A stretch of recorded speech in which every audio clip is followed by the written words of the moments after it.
The story begins with a corpse lying on the ground, blood spreading across the stone beneath it.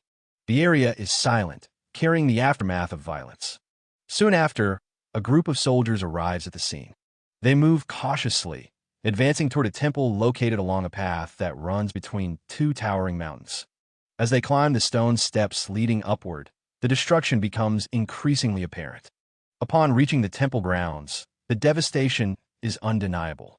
The buildings are ruined, and bodies are scattered across the area. One elderly monk among the group struggles to accept what he is seeing. The Manhwa sect, once known for its discipline and strength, has been reduced to a place of death. Another member of the group reacts with visible anger, convinced that only an inhuman force could have caused such destruction. Before any conclusion can be reached, attention shifts forward. Suddenly, movement appears among the corpses. From the rear of the battlefield, a single figure begins to walk forward. As he draws closer, his blood-soaked and heavily wounded face becomes visible, stunning the gathered leaders. They recognize him as the Plum Blossom Sword Saint. Without pause, a vast wave of red energy surges outward from him. The attack overwhelms the front lines instantly, crushing warriors and tearing through the battlefield without resistance. As the chaos spreads, a terrifying red aura rises, revealing the true origin of the massacre. From within the darkness, a hand emerges holding the severed head of Manhwa's leader. The representatives of the sects are left unable to react. A young warrior then steps fully into view, openly provoking the massive gathering. He reveals that his presence was driven by Manhwa's reputation as the strongest sect. Through effortless violence, he proves that reputation false. He throws the fallen leader's head toward the crowd, challenging them to attack together. Consumed by anger and humiliation, the remaining masters unleash a combined assault.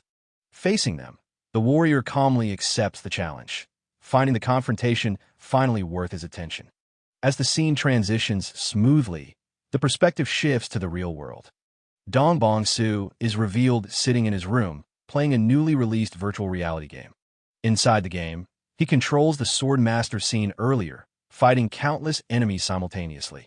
Even he finds it difficult to believe how many opponents he managed to defeat at once. It becomes clear that the entire massacre was part of the game's content. The game is notorious for its extreme violence, featuring relentless bloodshed and highly realistic depictions of injury and dismemberment. These elements make it especially appealing to Bong-soo. He recalls that the game has already drawn massive backlash and protest emails demanding its shutdown. Despite this, he believes there is nothing else quite like it. Still, he decides that in his next session, he might try playing more calmly. As the atmosphere settles, a television broadcast in his room switches to breaking news. The report announces that the CEO of Dado Industries, No, has gone missing. Bong-soo casually assumes that the man may already be dead and continues watching without concern. Moments later, strange noises echo from outside his room. Sensing something unusual, Bong-soo turns to investigate. Realizing what the sound suggests, he picks up a hammer stick kept nearby and moves into the adjacent room. Inside, a man is revealed, bound tightly and trembling in fear. The man is none other than CEO No, whom Bong-soo has secretly kidnapped and restrained. Bong-soo sets the hammer stick down and sits across from the restrained man, silently observing him. After a brief moment of thought, he moves closer and forces No to raise his head, demanding justification for his survival. Overcome by fear, No insists he has done nothing wrong and claims complete ignorance as to why he was captured. When Bong-soo releases him, No begins coughing violently. The scene shifts to fragments of No's past. He is shown abusing young women without cause, subjecting them to torture and brutal violence. Despite these actions, he continues to deny wrongdoing, repeatedly expressing confusion over his situation. Returning to the present, Bong-soo brings the hammer stick into view and makes it clear that someone truly innocent would never become the target of this kind of hunt. Panicking, No claims he will atone on his own and begs Bong-soo not to interfere. In response, Bong-soo violently pulls him forward by the hair and asserts that the punishment for No's actions must be delivered directly. He raises the hammer, preparing to strike. At that moment, No suddenly attacks, slamming his head into Bong-soo's stomach. The impact disrupts the strike and forces Bong-soo backward. In the same instant, a hidden power awakens within No, allowing him to snap the restraints binding his hands. Freed, he is overtaken by a twisted sense of joy and focuses solely on killing Bong-soo. He grabs the fallen hammer and advances with clear intent. Bong-soo reacts with brief surprise before calmly smiling. He avoids the incoming attack effortlessly and counters with a single punch to No's stomach. The blow overwhelms him completely. As No attempts to stand, Bong-soo delivers a precise kick to his leg, sending him crashing to the floor in far worse condition than before. Desperate, No crawls across the floor and notices a glowing gate ahead. Believing it to be an escape, he drags himself toward it and slips inside. However, once within the room, he senses another presence. When he turns around, he finds himself surrounded by countless corpses staring directly at him. The sight leaves him frozen in terror. Bong-soo enters the room behind him and explains, without emotion, that most humans live as harmless beings, while a small number prey upon others. Among these predators exists a hunter who takes responsibility for eliminating them. As he speaks, Bong-soo's eyes glow red, and his intent becomes clear. He steps forward, resolved to end No's life. Terrified, No attempts to resist, shielding himself while hurling desperate curses. Before Bong-soo can proceed, the door to the room is violently forced open. Police officers storm inside, surrounding Bong-soo with weapons drawn. The commanding officer moves forward and begins arresting him on charges including kidnapping, confinement, and murder. Bong-soo reacts with disbelief, questioning how his location was discovered. The officers respond aggressively, firing a warning shot and making it clear that their weapons are real. Bong-soo observes the impact point of the bullet before slowly looking back at them. The situation reminds him strongly of the virtual game he was just playing. Suddenly, he begins to laugh, confusing the officers. He then reveals the full extent of CEO No's crimes, exposing the murder of 6 women, the torture they endured, and the photographs taken before their deaths. The police are visibly shaken, while No begins to panic as his past is laid bare. Bong-soo gestures toward the corpses in the room, explaining that these lives were taken by No's own hands. He describes people like No as predators who exploit and destroy the innocent. He makes it clear that his actions were part of hunting such individuals. Finally, he points toward No and states that the one deserving punishment today is not himself, but the man standing before them. Hearing Bong-soo's words, CEO No falls into complete terror. One of the police officers, holding a gun while casually lighting a cigarette, makes it clear through his attitude that the only person he sees in front of him is a kidnapper and a murderer. This response ignites a surge of anger inside Bong-soo. He lifts his hammer, realizing that any attempt to make the authorities understand has failed. In that moment, he accepts that explanation has no meaning here. Acting on that realization, he swings the hammer down toward CEO No. The police respond instantly, opening fire as the strike lands. As the hammer connects with CEO No's face, bullets are fired at the same time. Bong-soo catches sight of one bullet rushing toward him. In his final conscious thought, he reflects that if he had been given even one more chance, he would have continued hunting and punishing such creatures without hesitation. Just like in the brutal virtual game, he longs for a place where judgment can be carried out freely and without restraint. The bullet strikes him, and his consciousness begins to fade. Memories flash rapidly through his mind before everything goes dark. After an unknown amount of time, Bong-soo's eyes snap open, and a scream escapes his throat. Regaining awareness, he is unable to comprehend why he is still alive. He clearly remembers being shot. A man stands in front of him, equally shocked, having believed Bong-soo to be dead. As Bong-soo tries to understand his surroundings, the man becomes furious at the sight of him breathing. He grabs Bong-soo by the collar and strikes him, clearly irritated by the effort it took to drag him here from market. After shoving him into a room, the man leaves, showing no further interest, as if his involvement is finished. Rage boils inside Bong-soo. A stone lies near his hand, and he reaches for it, attempting to stand and pursue the man. The stone slips from his grasp. His body betrays him. Violent coughing overtakes him, and his limbs feel impossibly weak. Walking becomes difficult, nearly impossible. Confused, he opens his clothes to examine himself. What he sees confirms something is terribly wrong. This is not his original body. The frame is emaciated, bones protruding beneath skin that shows no sign of strength. Scars cover his body, each one a record of pain and abuse. He looks outside. The moon hangs in the sky, and beyond it stretches a vast empire. As he studies the surroundings more carefully, recognition begins to form. This place resembles the Murim world he knows from games and stories. The realization slowly settles in, and his confusion turns into overwhelming emotion. Anxiety gives way to excitement. Tears stream down his face as laughter escapes him uncontrollably.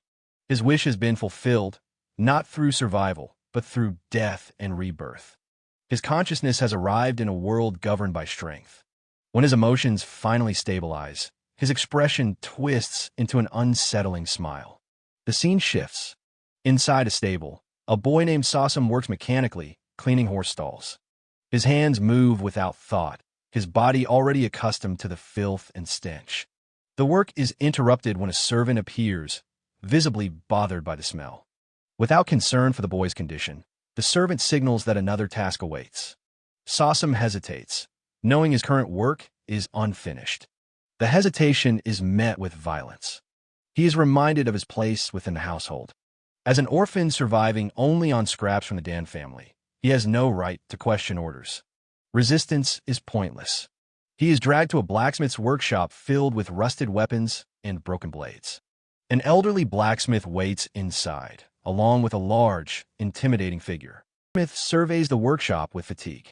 Only 2 people have arrived, and the pile of weapons makes the task difficult.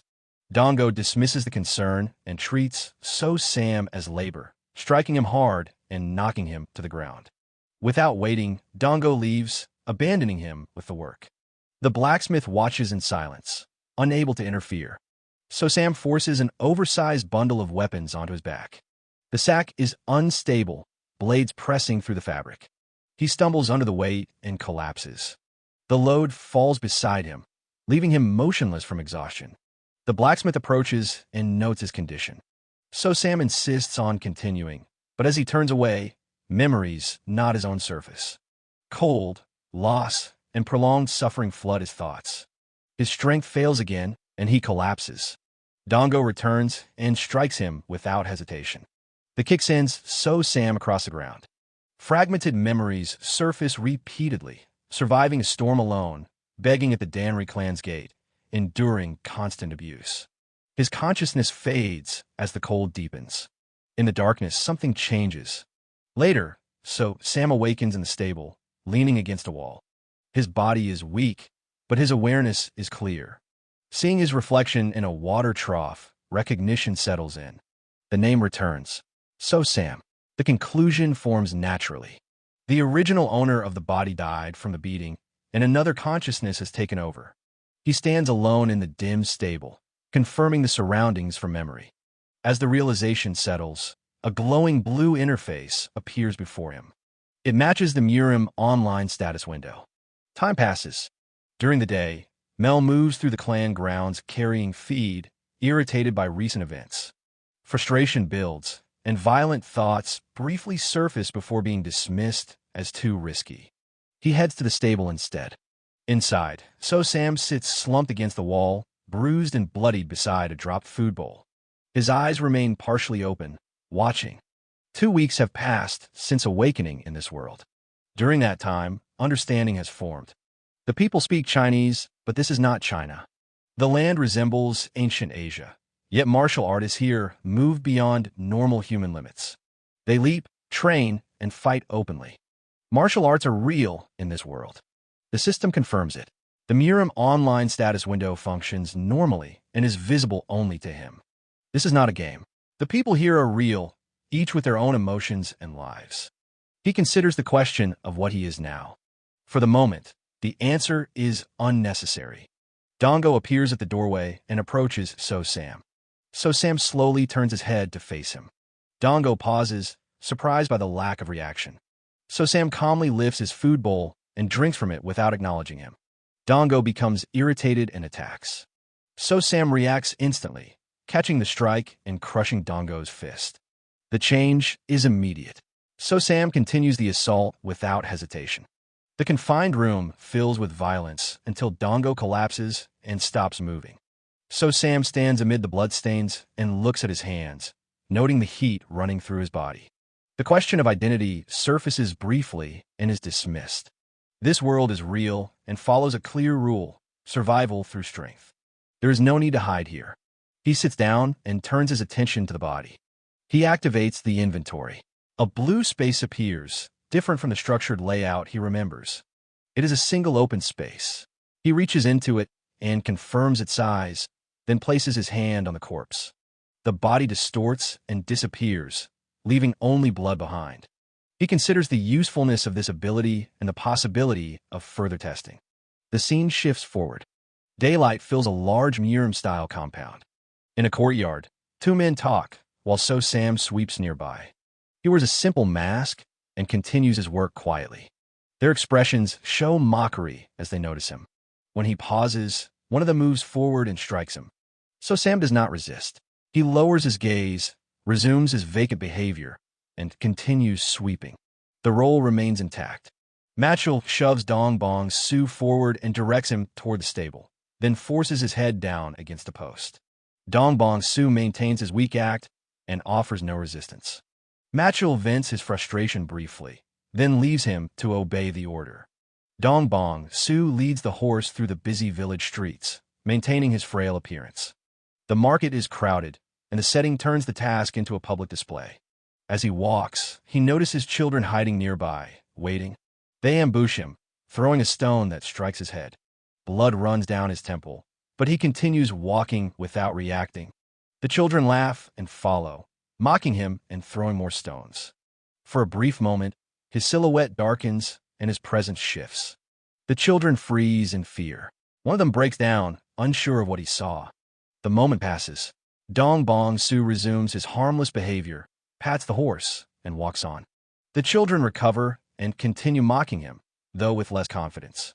He endures it all without response, his steps steady. Back at the armory, Matchel complains to himself while cleaning, irritated by extra work and Dongo's absence. As he wonders where Dongo has gone, the armory door opens and Dong Bong Su steps out. Matchel looks inside and finds every weapon cleaned, polished, and neatly arranged. He is stunned. Dong Bong Su nods, maintaining his foolish expression. Matchel misinterprets the change as obedience. Dong Bong Su offers a small, heavy pouch. Matchel opens it and finds it filled with coins taken from Dongo's body. His confusion turns to satisfaction. Believing the money to be a tribute, he accepts it and leaves in high spirits. Dong Bong Su watches until he is gone. The harmless expression fades, and his gaze turns cold. As dusk falls, Matchel heads into town, pleased with his gain and unaware of the situation. He admires the weight of the pouch and decides how to spend it. He arrives at a high-class brothel and presents the money confidently. The owner recognizes him and hesitates briefly at the request, then accepts the payment and directs him upstairs. Matchel enters a private room, pours himself a drink, and waits. A voice announces itself from outside the door. A woman enters the room. Matchel's attention fixes on her immediately. Her appearance exceeds what he expected, and he gestures for her to come closer. She kneels beside the table and begins serving him. Matchel relaxes, fully distracted. The perspective shifts to a narrow crack in the wall. A single eye observes from the darkness, unmoving. Earlier, Matchel had climbed the steps of the Bungyang Inn and been directed to a room on the second floor. Downstairs, the owner examines the pouch of money Matchel left behind. Brief hesitation gives way to greed. Another figure enters. Dong Bong Su appears in the guise of the frail stable boy. The owner recognizes him and reacts with irritation, but stops when Dong Bong Su presents another heavy pouch. The owner accepts it immediately and directs him to a nearby room on the same floor. Dong Bong Su ascends the stairs calmly. Then owner watches him go, satisfied. Back in Matchel's room, Matchel is now stripped to the waist, his hands bound with cloth. He remains unaware of the danger. A presence moves behind him. A cloth tightens around his neck. Resistance follows briefly, then weakens. The struggle ends with a sharp motion. The body collapses. Dong Bong Su lifts the body and drops it to the floor. He watches until all movement stops. He sits beside the corpse for a moment, then begins clearing the room. His actions are controlled and methodical. He approaches the wall, separating the rooms, and locates the narrow crack used earlier. Turning back, he activates his ability. The body vanishes in a flash of blue light. He remains seated and examines the result. A familiar interface appears. The experience bar has increased slightly. The conclusion is clear. Killing grants experience, and accumulation leads to growth. He leans back, considering the implications. Strength increases through repetition. Efficiency follows power. Dong Bong Su lowers his hand and looks at the empty space where the body once lay, already focused on what comes next. Dong Bong Su briefly covers his face with his arms, then props Machul's severed head into a small opening in the wall, leaving it displayed. The task finished, he moves away. Outside in the hallway, the owner waits impatiently. An entertainer named Inying approaches the room Dong Bong Su had rented and listens at the door before calling out. The owner grows irritated by the delay and orders her inside. She opens the door and steps into the dark room. The owner remains in the hall, growing uneasy as silence settles over the second floor. He glances toward Machul's room and knocks, receiving no response. As irritation turns into suspicion, a scream erupts from the other room. He rushes inside and finds a body hanging from the ceiling. In the dim light and confusion, he fails to recognize Guok Dongo and instead calls out Machul's name. The scene shifts to Anhui. The Huai River in the north and the Yangtze River in the center create a fertile plain where trade flourishes. Along with prosperity come bandits and unorthodox factions. In response, clans and sects rise to enforce order. Among them are the Namong clan and the Danri clan. Though smaller, the Danri clan maintains the Cross Heaven Sword Division and the Black Crow Squad, whose intelligence network surpasses even the beggar sect within Anhui. Recently, the Black Crow Squad has been dealing with a troubling case. Inside their headquarters, a subordinate presents a report to the squad leader, Gyo. Over the past few months, nearly 100 apparent suicides have occurred, far exceeding normal patterns. Every case appears flawless, leaving no trace of foul play. The perfection itself raises suspicion. Gyo asks for the first recorded case and learns it involved Machul, an armory artisan of the Danri clan. The death occurred at an inn known as the Phoenix Tavern. Gyo decides to investigate personally. At the tavern, Gyo examines the room where Machul was found hanging. He inspects the floor, walls, and ceiling. There is no sign of forced entry. The wooden wall shows no signs of removal, and the ceiling beams are fixed in place. No one could have entered unnoticed. The conclusion remains uncertain. Gyo asks whether anyone stayed in the adjacent room. The answer confirms another guest arrived around the same time. The name given is Sawsum of the Danri clan. The scene shifts to Dong Bong Su, now known as Sawsum, walking through a village while leading a horse. He reviews his status window, noting that the experience gained from killing a nearby man exceeded previous gains. He concludes that stronger targets yield more experience, but confronting a true martial artist now would be fatal. He decides to seek targets between ordinary civilians and trained warriors. A group of street thugs blocks his path and mocks him. Dong Bong Su remains silent. They strike him and drag him into a narrow alley. He evaluates the situation, considering whether to kill them and dispose of the bodies, then decides against it due to risk and low reward. He endures the beating. A man named Django appears and stops the assault. The thugs show immediate fear.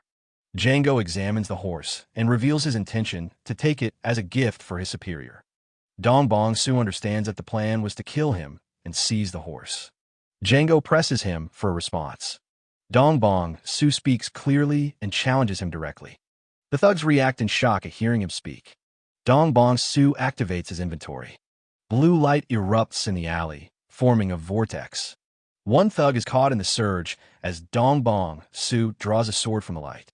The horse is pulled into the inventory. Another burst of energy spreads outward, throwing the remaining thugs back. A system window appears, confirming Dong Bong Su's level has increased from 1 to 2. A red and black aura surrounds him. The thugs panic, recognizing the threat. Some attempt to flee, while others hesitate between running and attacking. Panic spreads through the gang as they realize what stands before them. They turn and flee through the shattered alley. One thug runs in confusion, unable to understand what he encountered. He stumbles and collapses. Psalm approaches, stomps him down, grabs him by the collar, and drags him away. Later, the thug regains consciousness and finds Psalm sitting in front of him. As Psalm steps closer, the thug's fear grows. Psalm presses a knife to his throat and demands information about the man who died earlier. The thug reveals his name was Django and that he belonged to the Black Snake Society. He explains that the Black Snake Society is part of the Ebony Syndicate that controls the back alleys of Bongyang, and that Django was an executive. He also reveals the leader's name, Bang Pa, and admits that Bang Pa ordered Django to kill Master Sum and take the horse. Psalm processes the information and understands the structure of the Ebony Syndicate and the Black Snake Society. He demands everything the thug knows, making it clear his survival depends on it. The thug cooperates fully. Moments later, the thug lies dead. Psalm opens his inventory and removes all the bodies, leaving no trace. He remains at the scene and reviews what he learned. The Ebony Syndicate becomes a clear target. These people exist between ordinary civilians and martial artists, fitting what he's been searching for. He notices that all wounds on his body have healed completely after leveling up. Every injury is gone. He considers that even fatal damage might be recoverable under certain conditions, making calculated risk acceptable when close to leveling. He reflects on the light that appeared during the level up and recognizes it as a danger. Both the glow and the inventory-based killings risk exposure. Remaining unnoticed is essential. A hunter must appear ordinary and blend in completely. Leveling must occur only after a hunt or in isolated places. Psalm stands beside his horse and reviews the encounter. If Django had been more cautious or stronger, the outcome could have been different. Pretending to be mute is no longer enough. He decides he must grow stronger quickly without being discovered. That resolve settles firmly. A system message appears, reporting a critical error in the Murim online system. It states the game can continue, but the warning remains unresolved. Psalm notes the error appeared after reaching level 2 and concludes it is likely caused by his existence interacting with the system. He checks his status window. Attributes previously marked as question marks now appear as gauge bars. He considers that this change may be tied to the error and that not everything can be fully quantified in reality. He reviews his skills. Common passive skills such as stab, block, and throw are listed. One skill stands out. Spirit Eye. It has no description, and its function remains unclear. At that moment, the system announced that the activation conditions for Spirit Eye had been met. The skill activated automatically when an enemy with a level difference of 10 or more entered a 20-meter range. The displayed distance continued to decrease. Psalm inferred that Spirit Eye functioned as an early warning. As the distance shortened, his attention shifted toward the gate. He judged the presence unlikely to be an enemy. Few would dare enter the Danri clan, and an intruder would not move this openly. The approaching individual was likely an expert from a clan. Psalm did not yet understand what a 10-level difference truly meant. Considering the effort and risk required just to reach level 2, the gap had to be significant. Reaching level 10 through ordinary people alone would require thousands, possibly tens of thousands, of deaths. That difference represented the weight of many lives. Someone of that level within the Danri clan was approaching. The door opened. A man entered, placed a hand on Psalm's shoulder, and asked whether he was the one who killed Mel. Psalm froze. Internal energy flowed from the man's hand into Psalm's body, circulating through him and inspecting him completely. When the inspection ended, the man withdrew his hand and left with his subordinates. Psalm remained silent. Outside, a subordinate asked why the man had left without interrogating the boy and whether he had been suspicious. The man confirmed his suspicion and explained that he had already checked by injecting internal energy. If Psalm had practiced martial arts, traces would have remained. There were none. Psalm was an ordinary person with no internal energy. As they walked away, the man considered whether the deaths were truly suicides. If it was a plague, he wondered how many more would die before it ended. On a night lit by an eerie moon, the suicide plague in Bayong abruptly stopped. In its place, killings began to spread through the city. Heavy rain followed. Inside a bar, several people drank together. One mentioned the story of a nameless swordsman. The other acknowledged that nearly everyone had heard it. The first insisted the figure should be called the Great Nameless Swordsman and said he was hunting members of the Ebony Syndicate. The second warned him to speak quietly. The first dismissed the concern and said the White Tiger Unit and Red Wolf Sect had already been wiped out. The second replied that one group remained and warned that the Black Snake Society would not tolerate such talk. The first said their turn would come and claimed the Nameless Swordsman would destroy them as well. Nearby, another man listened without reacting. He finished his drink, stood up, and left the bar in silence. The scene shifts outside the Black Crow Squad mansion. A security guard is asleep at the gate. His companion arrives and slaps him awake. The guard apologizes. His companion scolds him, warning him about the chaos caused by the Nameless Righteous Swordsman, stating that 3 black units have already been wiped out and that only the Black Society remains. He realizes the guard is falling asleep again. Before he can finish, the protagonist appears and cuts off the sleeping guard's head. The companion turns, freezes in fear, and begins to speak, but the protagonist strikes first and kills him in a single blow. The protagonist enters the mansion. Numerous arrows are fired at him by the soldiers. He narrowly dodges them and faces the soldiers. One soldier addresses him, stating he knew the Nameless One would come. The protagonist draws his sword. Thunder rumbles overhead. The commander orders the soldiers to kill him. The soldiers charge together. The protagonist cuts them down with his sword without pause. As the soldiers fall, fear spreads. The commander orders the remaining troops to move and advances himself, declaring he will kill the protagonist personally. The protagonist advances and kills the commander along with the soldiers around him. One soldier curses as he approaches, claiming he has caught the protagonist. The protagonist cuts him down as well. Another soldier rushes toward the protagonist and shouts for him to surrender. The protagonist commands the system. Inventory. A knife appears behind the soldier. He freezes in shock and questions how it appeared. Another soldier closes the distance and strikes the protagonist directly. After landing the hit, he laughs, claiming he finally succeeded and mocking the protagonist as nothing more than a human who can be killed. The protagonist drops to one knee and pulls the blade from his chest. The remaining soldiers hesitate, noticing his expression and questioning why he is smiling. The protagonist moves and cuts down the remaining soldiers. Elsewhere in the mansion, the squad leader's companion notices the sudden silence. He mutters that the screams have nearly stopped and questions whether one man is truly killing everyone. He recalls their past crimes and realizes that strength, not morality, determines survival. Sweating, he decides to act. He moves toward a hidden passage that leads to Paradise Manor, the leader's estate, and resolves to fight in the darkness. He orders his soldiers to fire. Arrows rain down, and several strike the protagonist.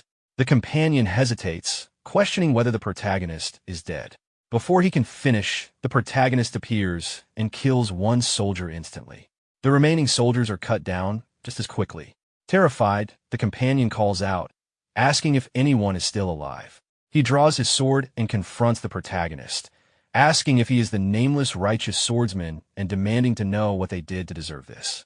As the protagonist approaches, the man protests, claiming he is not the Grim Reaper and questioning his right to judge them. The protagonist cuts off his head before he can finish. Holding his sword steady, the protagonist states that he wants only one thing: their lives. He moves forward and declares that the only one left now is the Black Society leader, Bang Poyam. While moving forward, the protagonist reflects. First was the White Tiger Unit. After leveling up by killing Django, he was still weaker than most members of the Black faction. He relied on luring, ambushing, and arson to begin his hunt. By the time the White Tiger Unit leader became alert, more than half of the unit had already been killed. During that period, officials and townspeople gave his actions a name: the Nameless Righteous Swordsman. After adopting this identity, eliminating members of the unorthodox faction became easier. When he killed the White Tiger Unit leader, he reached level 5 and obtained his first active skill, Qinggong, a body lightning technique, along with the 3 Forces sword art. With these, he could confront Black faction members directly. Around the time children began playing games imitating the Nameless Righteous Swordsman, the Red Wolf Gate was wiped out. The only unorthodox faction remaining in Banyang was the Black Society. The scene shifts to the residence of the Black Society leader. Outside the house, Black Society leader Bang Poyam sits on the floor. The protagonist appears before him. After observing him, Bang Poyam speaks, asking if he is the nameless righteous swordsman. The protagonist remains silent. Bang Poyam comments that if he were truly a swordsman of justice, he would not be so tightly wrapped. The protagonist replies that he is not one. Bang Poyam asks why he hunts and kills the unorthodox faction if that is the case. The protagonist answers that he is not a righteous swordsman. Bang Poyam laughs and says that he has deceived everyone. The protagonist steps closer and states that he deceived no one, and that people only believed what they wanted to believe. As Bang Poyam reaches for his sword, he remarks that the protagonist is interesting. Drawing his weapon, Bang Poyam says that even if he must cross the river of the dead today, he will have no regrets. Laughing, he charges and declares that regardless of titles, the protagonist came to kill him, and demands to see what he has. Both advance toward each other. Bang Poyam lands a direct strike on the protagonist. The protagonist counterattacks, but the strike is blocked. He attacks again, and Bang Poyam blocks and counters. As they exchange blows, Bang Poyam notices an opening and judges that it is too short and will not reach. The leader of the Black Society strikes again, hitting the protagonist directly and sending him flying backward. Before the protagonist can recover, the leader advances with a grin and speaks, noting that the protagonist's body is not in perfect condition. The leader attacks again. This time, the protagonist blocks. Another strike follows, and the protagonist blocks once more while realizing that the leader is deliberately targeting his injuries. He understands that continuing like this will lead to defeat, even if it requires sacrificing his body. As the exchange continues, the leader questions what the protagonist is thinking in the middle of the fight. The protagonist blocks another strike and loudly commands the activation of the Three Forces sword art. Before the skill can activate, the leader binds him with a rope-like sword and declares that he has caught him. The protagonist reacts in shock, realizing it is a whip sword. He struggles but cannot free himself.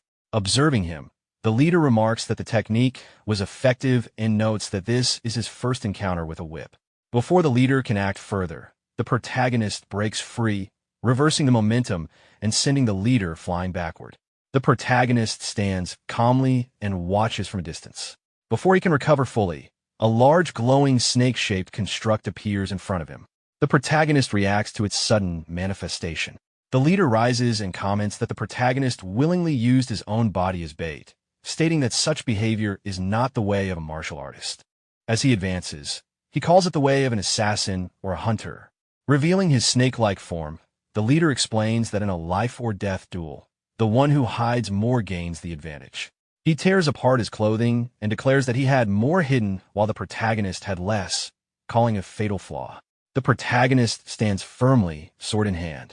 Advancing, the leader states that the protagonist has no moves left and orders him to die, calling him the nameless murderous demon.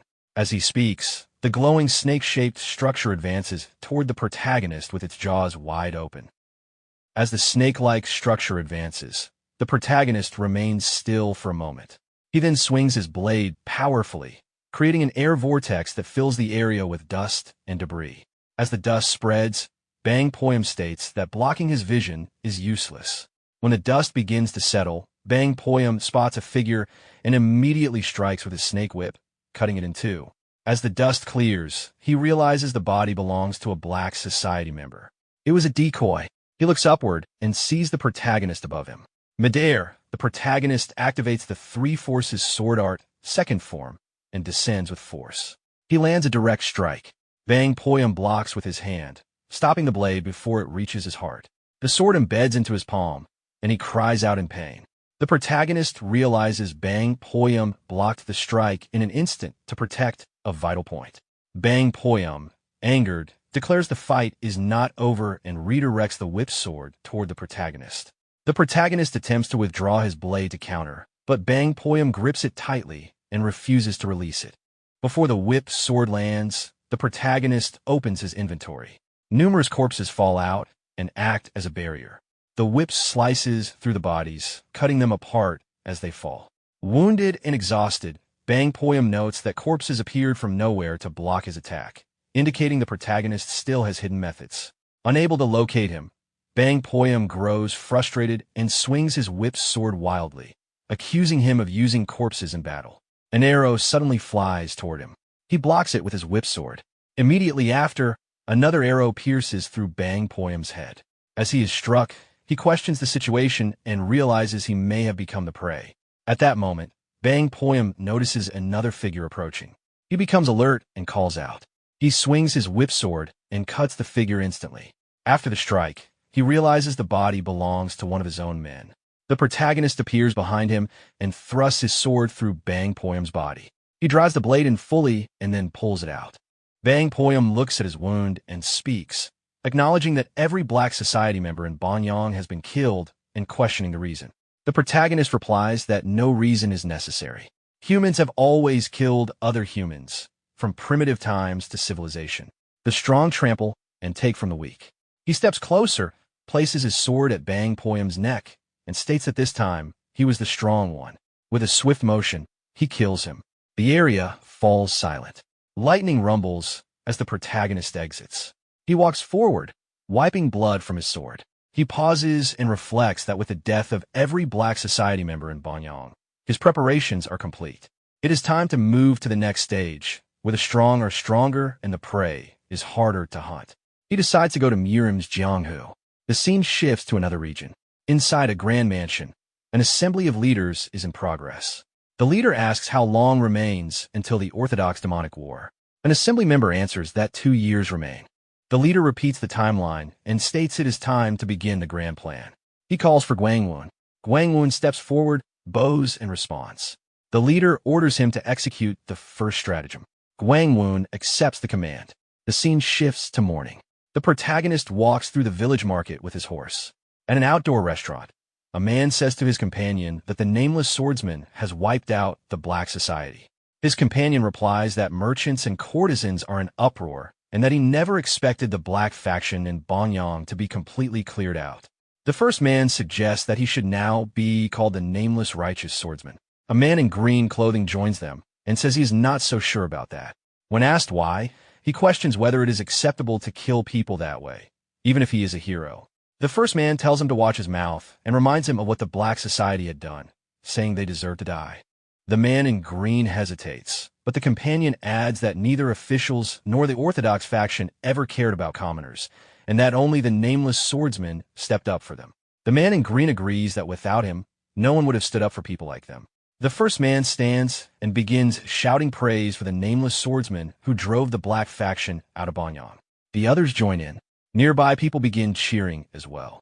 Within moments, the entire village is chanting his name. The protagonist walks away slowly and says that it is time for him to leave as well. By sunset, he arrives near the Danri clan residence and approaches the horse stable.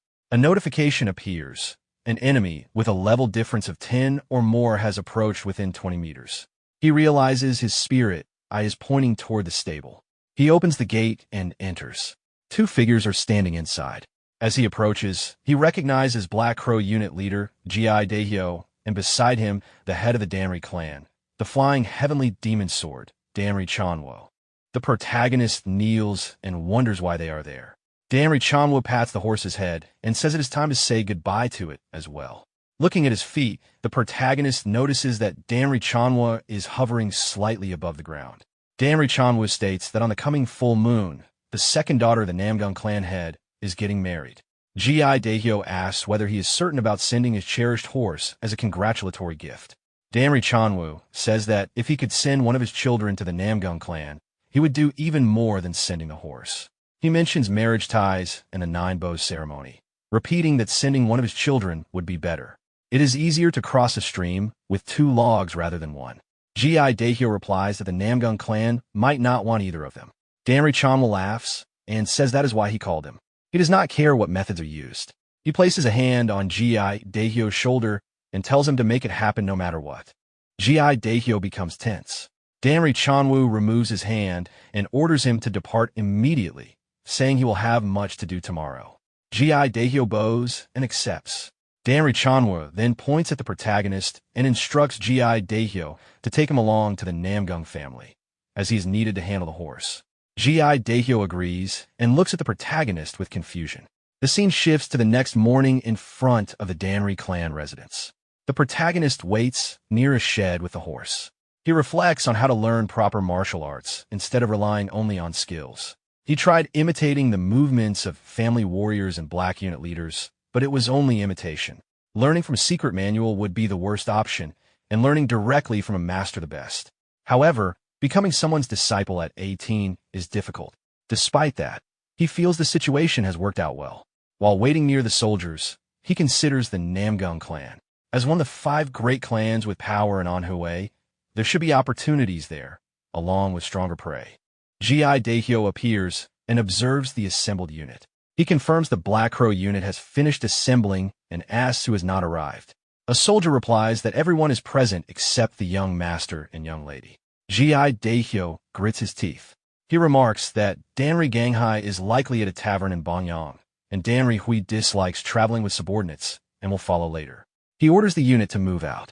The cavalry advances. Gi Daehyo stops outside a tavern and commands everyone to halt.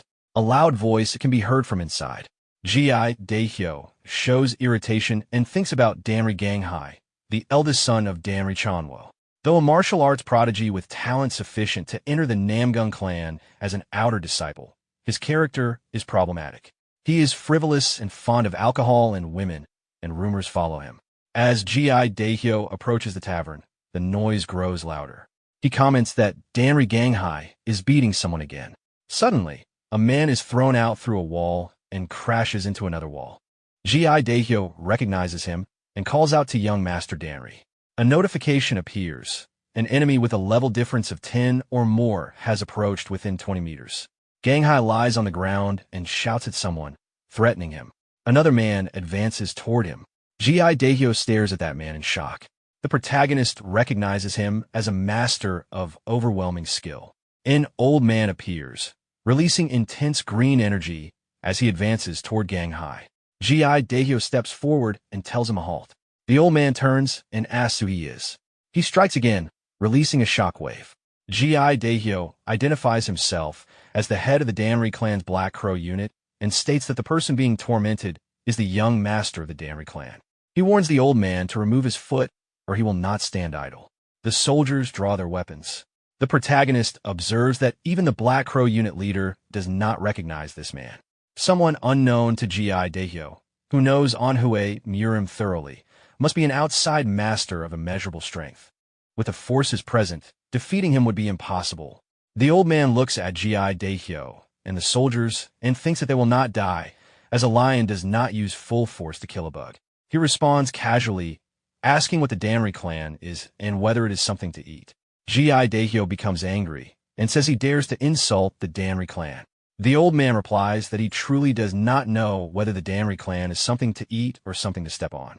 Enraged, Gi Daehyo draws his sword and orders the Black Crow unit to save the young master. At his command, the soldiers charge. The old man remains calm.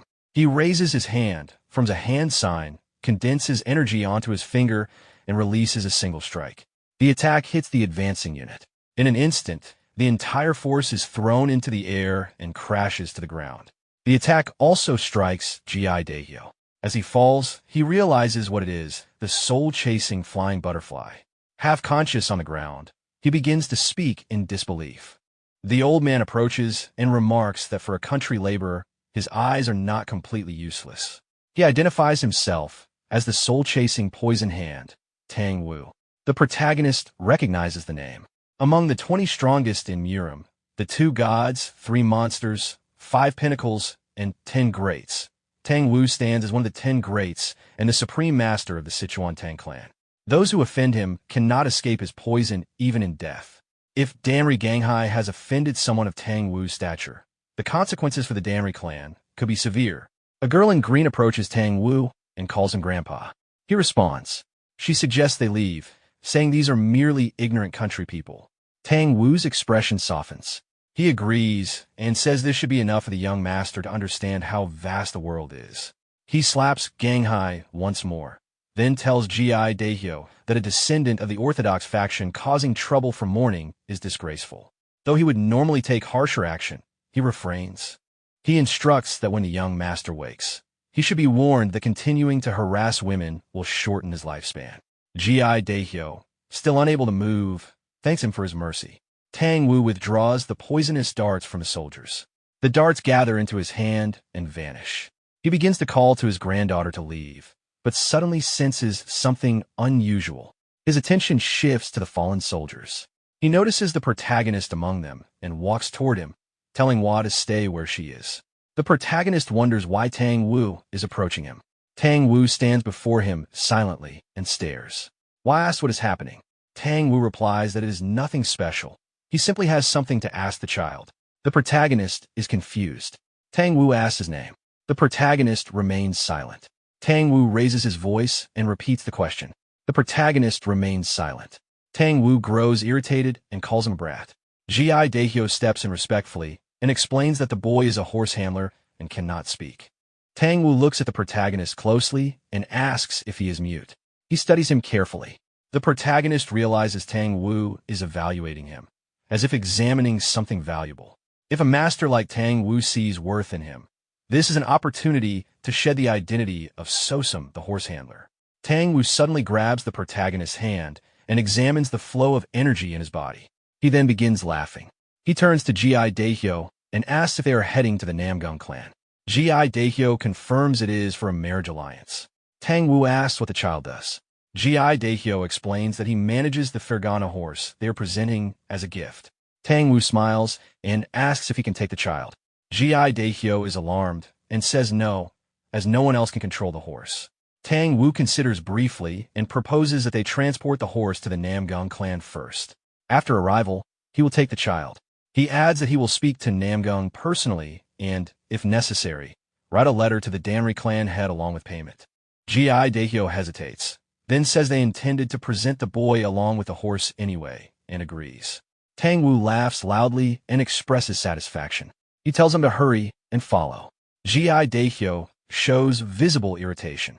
He orders the soldiers to send the young master to a physician immediately and instructs the rest of the Black Crow unit to move out again. The protagonist remains uncertain. Ji Daehyo remains tense, while Tang Wu is pleased. They travel until nightfall and arrive at an inn. Ji Daehyo announces they will stay there for the night.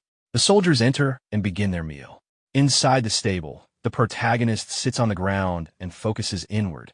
Since the battle with the Black Society, his control over the inventory has improved. He can now summon it within roughly a meter around him. With practice, the range may increase. Through it, he can retrieve swords or corpses and fire them outward, though the projection speed is not fast enough to threaten a master.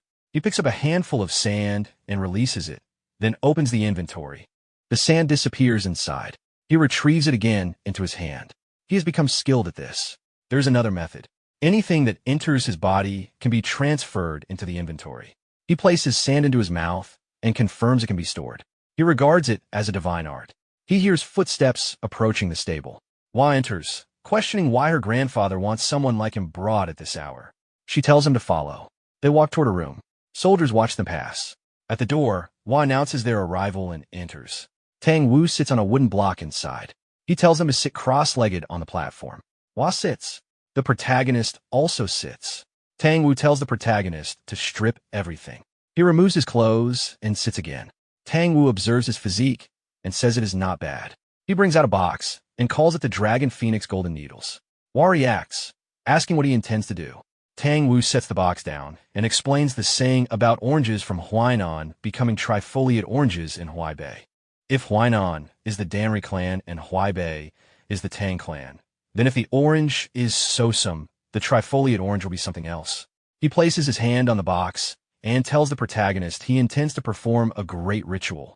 It will be extremely painful, possibly unbearable, but if he survives, he will gain something greater and his muteness will be cured.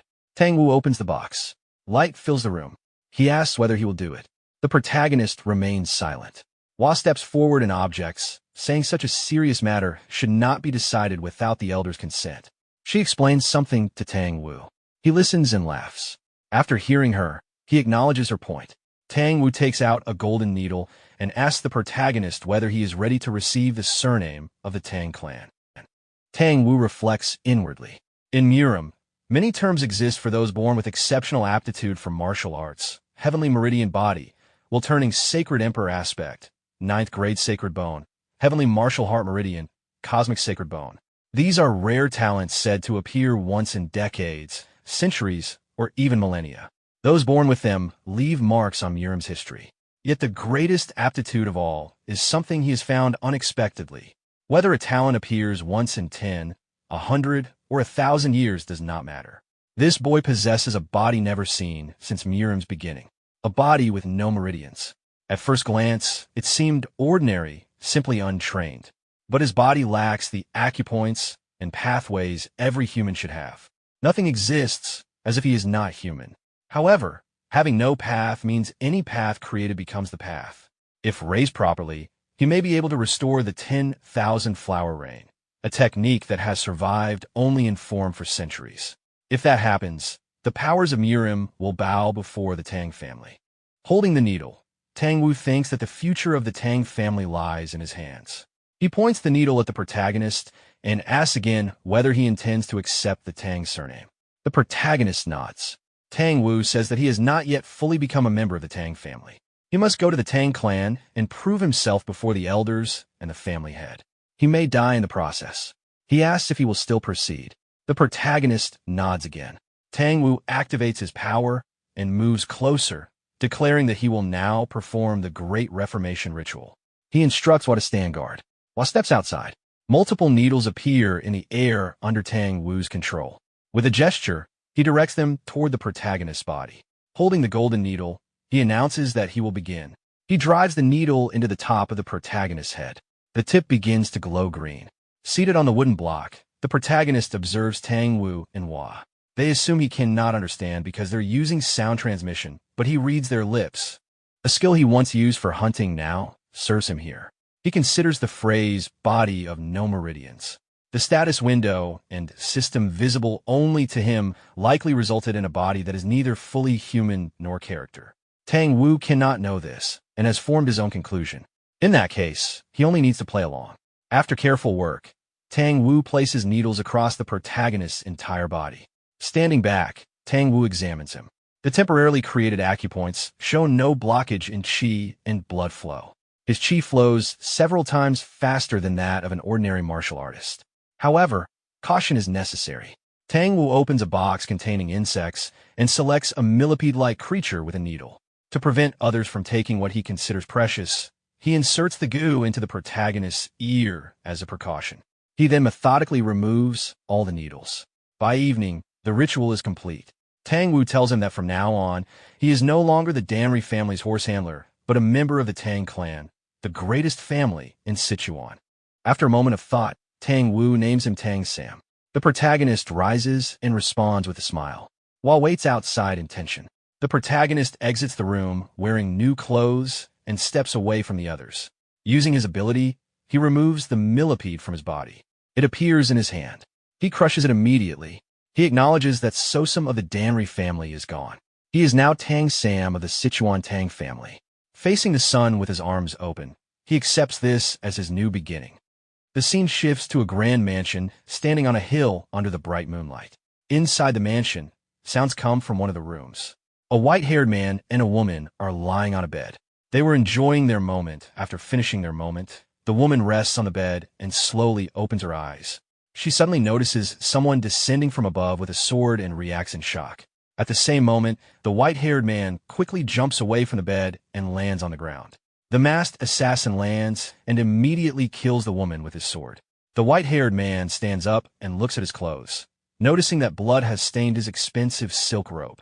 He complains about the damage to his robe and angrily demands to know the assassin's identity. The assassin remains silent and points his sword toward him. He then swings his blade, releasing waves of black energy as he advances. The white-haired man draws his sword and blocks the attack, causing an energy clash. After the exchange, he comments that the assassin is weaker than expected. He then draws another sword using his magic and launches a stronger attack with both weapons. The assassin jumps backward and avoids the strike. The white-haired man continues pressing the attack and releases another powerful strike that pushes the assassin backward. In response, the assassin gathers black energy around his sword and counters. As their techniques collide, both attacks cancel each other out, although the assassin is pushed back slightly. After observing the technique, the white-haired man realizes that the assassin is using the ink light killing sword. He recognizes the attacker as Mad Cloud and asks if it has been 10 years since they last met. Mad Cloud corrects the time precisely. The white-haired man laughs and sits down on a chair, confirming that the assassin is indeed Mad Cloud because of his precise memory. He then asks why the 18th Cloud has personally come here. Mad Cloud explains that he has arrived to deliver orders and addresses the white-haired man by the name Ash Shadow. The white-haired man asks what the order is. Mad Cloud informs him that the order is the first stratagem. After hearing this, the white-haired man becomes tense and scratches the wooden table with his nails. He acknowledges that the plan is finally beginning and asks about Shifting Shadow.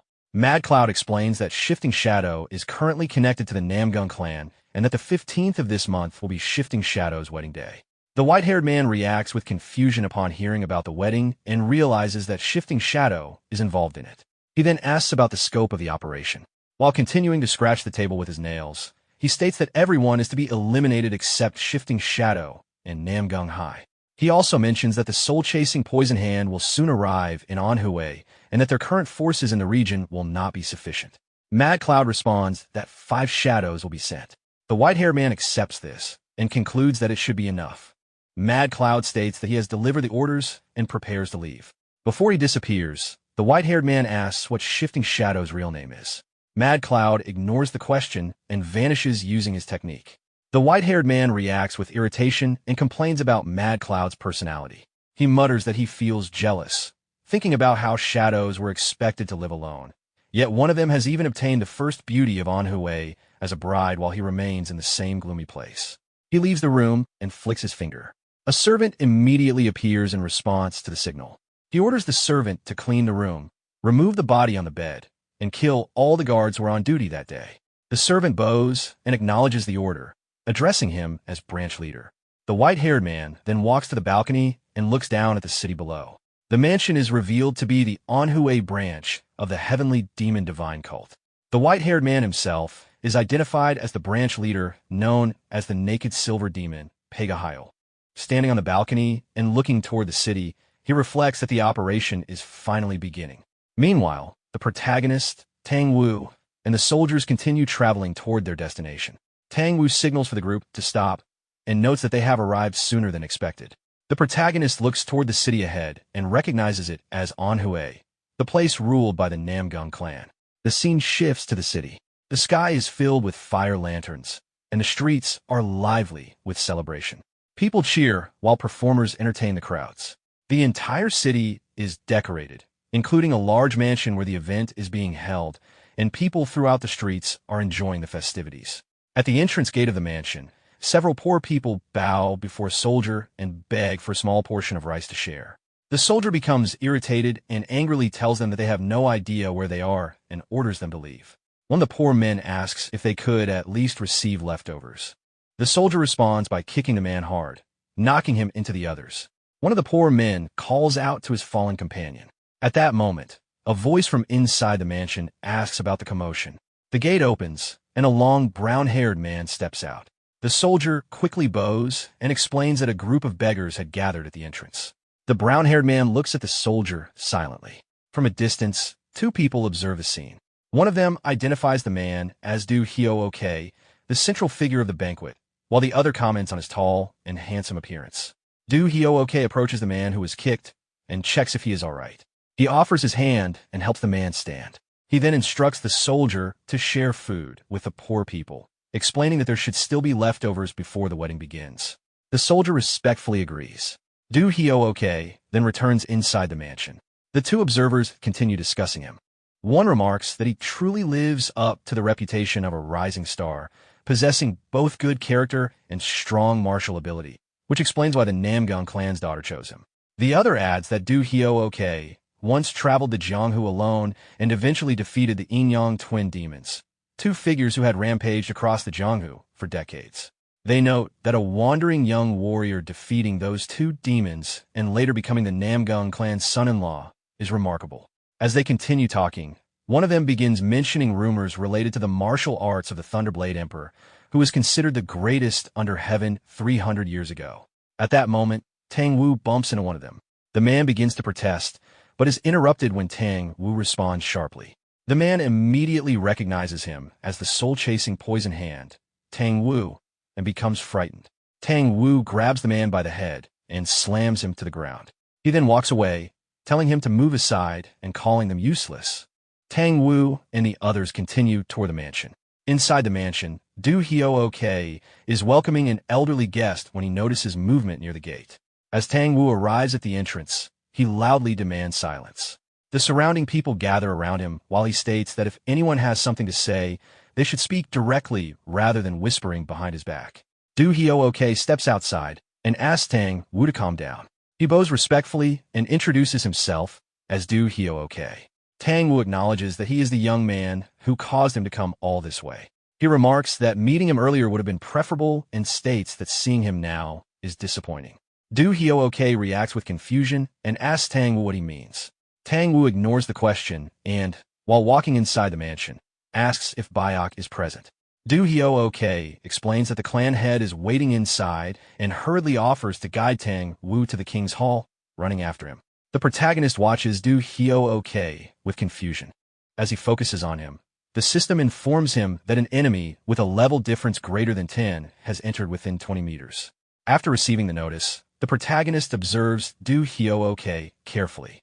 He notes a subtle gap between him and Tang Wu and notices that Du Hyo-ok continues walking at a steady pace without stopping. From this, he concludes that the newly detected high-level presence must be Du Hyo-ok. He studies Du Hyo-ok's body further.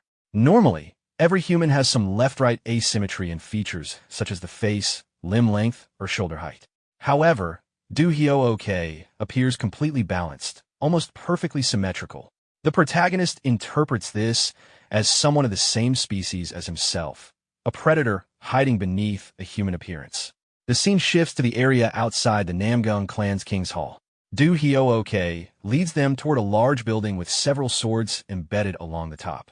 When Tang Wu sees the swords belonging to past clan heads, he criticizes the arrogance of calling themselves kings and remarks that in the end they will lie in graves like everyone else. Du Hyo-ok asks Tang Wu to wait outside for a moment, so he can go in and announce their arrival. Tang Wu refuses and walks up the stairs directly, pointing out that the clan head was already said to be waiting. He pushes open the doors and enters. Inside, an older man is speaking with a yellow-haired woman. When the man sees Tang Wu, he reacts with surprise and greets him as his uncle. He approaches and welcomes him, saying it has been a long time. Tang Wu responds by criticizing the undignified behavior of a clan head running around, but admits it is good to see him again. The man laughs and remarks that Tang Wu has not changed. From a distance, Tang Wu observes them and wonders if her grandfather and the clan head were always that close. The yellow-haired woman notices Tang Wu and approaches her, greeting her warmly. Tang Wu replies that she seems to have become even prettier. The woman thanks her and asks if she's been well. Du Hyo-ok coughs to draw attention and explains that earlier he was too flustered to introduce himself properly, stating that his name is Du Hyo-ok. Tang Wu introduces herself as Tang Wu and jokingly asks if she may call him brother-in-law. Namgung Hai becomes embarrassed while Du Hyo-ok laughs and says that the title sounds fine. Tang Wu remarks that she never expected someone shy like Hai to get married before her. Hai becomes more embarrassed by the teasing. Hai then looks toward the protagonist and asks who he is. Tang Wu begins to explain, but the protagonist steps forward first and introduces himself as Tang Sam. Du Hyo-ok greets him and offers his hand. The protagonist pauses for a moment with caution before shaking his hand and smiling. Du Hyo-ok then mentions that he plans to go to Soho Lake that night with Hai and suggests that they all go together, including Tang Sam. The scene shifts to the shores of Soho Lake. The lake is illuminated by many small lamps floating across the water. From a ship on the lake, the group watches the scenery with interest. Tang Wu looks at the view and expresses excitement at how beautiful it is. Du Hyo-ok explains that the lake is well known for its scenery and that the night view is especially famous. Namgung Hai also admires the sight of the moon reflected across the lake. While the two women continue talking, Du Hyo-ok approaches Tang Sam and suggests that since the ladies are chatting, the men should have a drink. He says he will bring some liquor and leaves. Tang Sam watches him from behind and thinks about Du Hyo-ok. On the surface, he is the man who will soon become the Namgung clan's son-in-law, but to Tang Sam it is clear that Du Hyo-ok is hiding something. He considers him a predator, concealing his true nature, and suspects that someone of that level must be planning something significant. He feels that he has stepped into a larger hidden scheme. At that moment, The system informs him that an enemy with a level difference of 10 or more has entered within 20 meters. Tang Sam looks toward the entrance of the ship with confusion and begins observing the surroundings carefully. He concludes that the detected enemy is not Do Hyo-ok.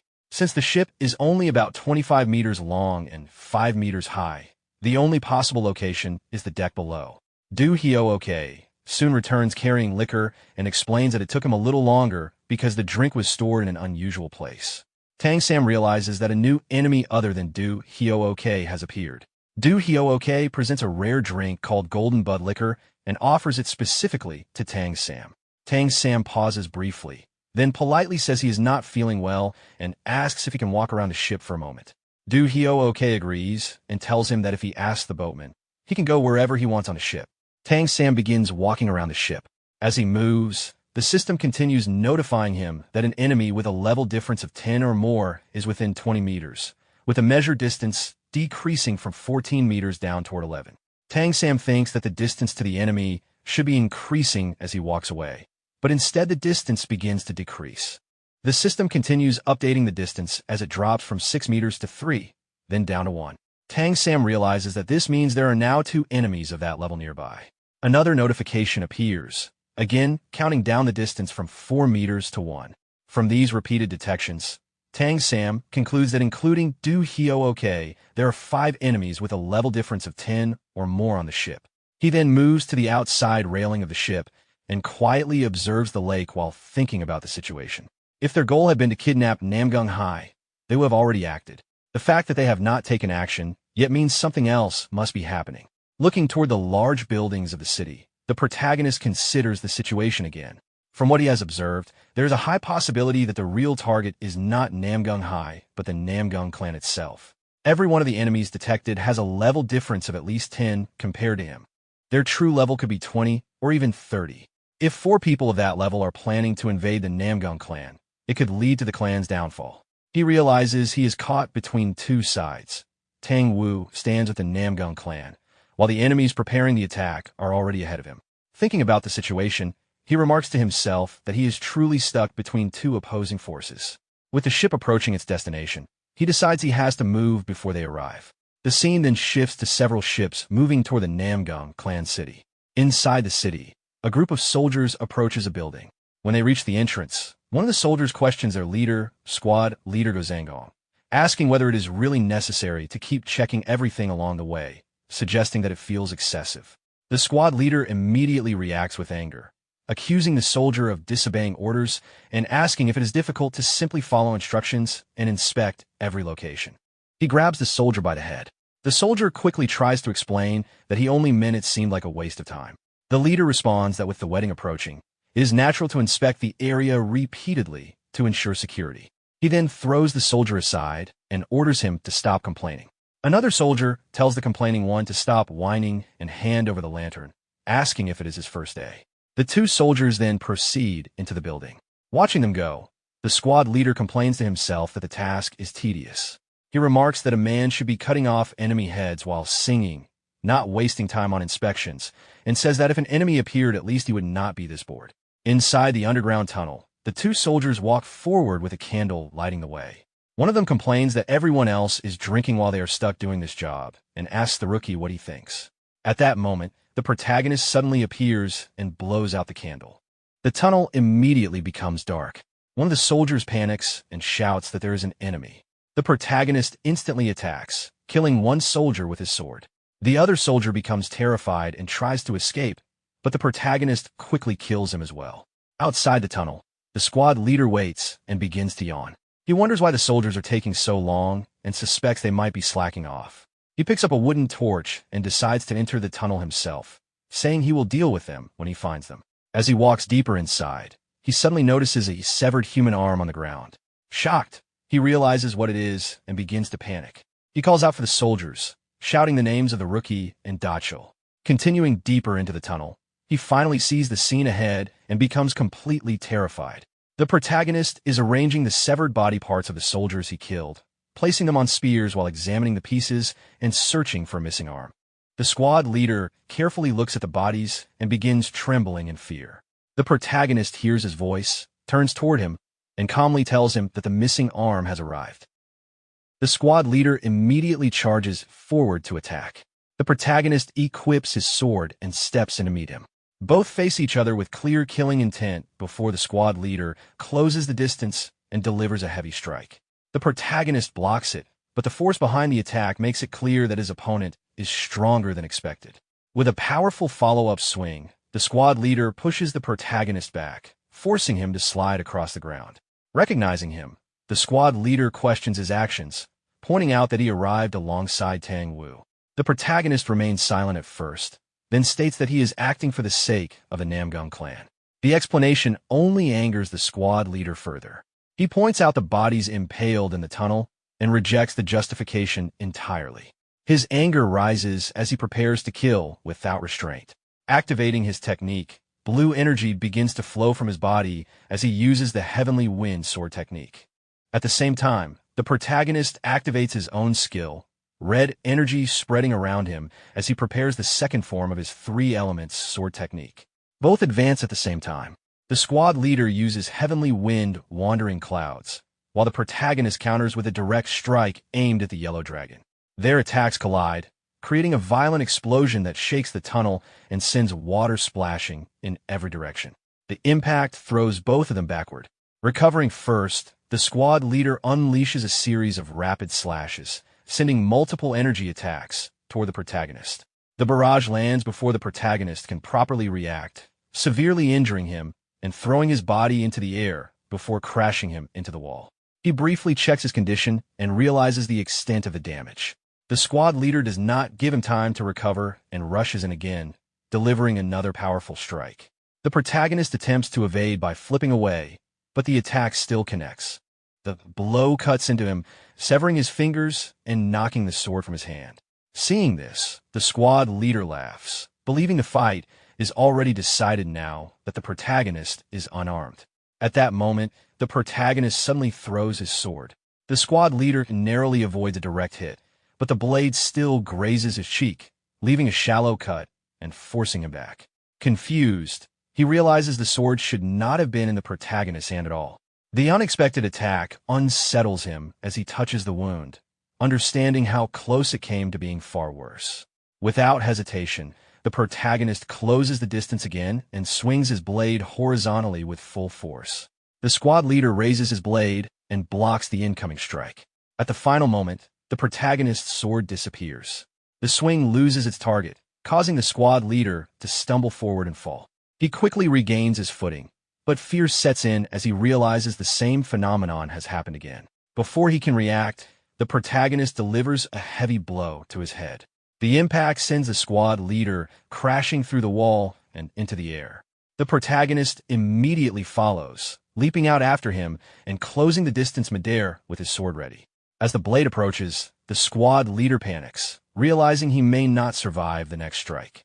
However, the attack only leaves a shallow cut across his other cheek. The protagonist's strength has dropped due to accumulated injuries, and he loses momentum, falling back toward the ground. The squad leader lands safely, while the protagonist crashes down heavily, his body already pushed to its limit. Seeing this, the squad leader assumes the fight is over. He laughs, convinced that the final exchange has exhausted his opponent. The protagonist slowly rises despite his condition, breathing heavily as he assesses himself. His injuries are severe, and his condition is critical. At the same time, he realizes his accumulated experience is nearly full. A possibility forms in his mind. Without hesitation, he charges forward again. The squad leader responds by preparing his strongest technique. Blue energy gathers intensely around his blade as he activates the final form of the Heavenly Wind sword technique. He swings, releasing multiple condensed energy attacks toward the approaching opponent. The protagonist continues forward despite the incoming strikes. The attacks land directly, cutting through him and severing both of his hands. His body collapses to the ground.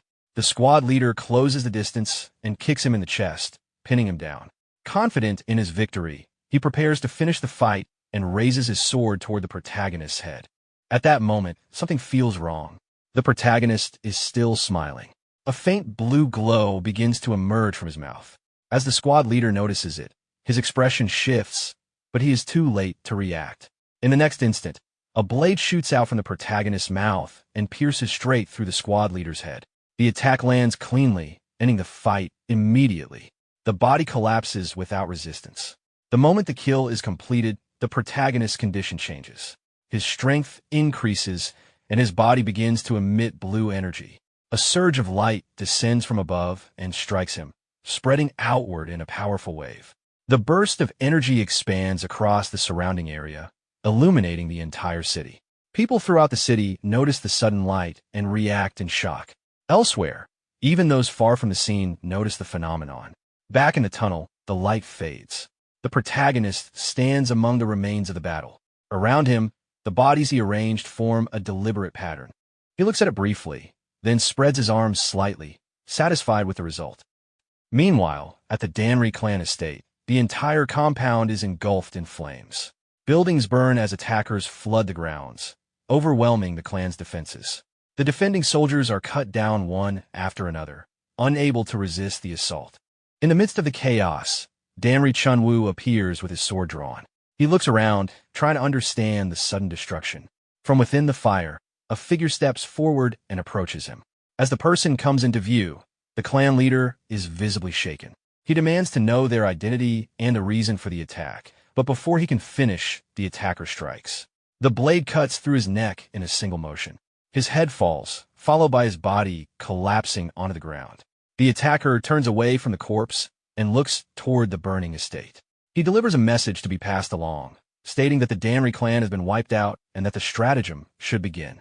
Elsewhere, in a forest, Pega Hyol finishes his activity and pushes aside the woman beside him. Noticing her clothing, he realizes she was from the Danri clan and dismisses it as insignificant. At that moment, someone appears behind him.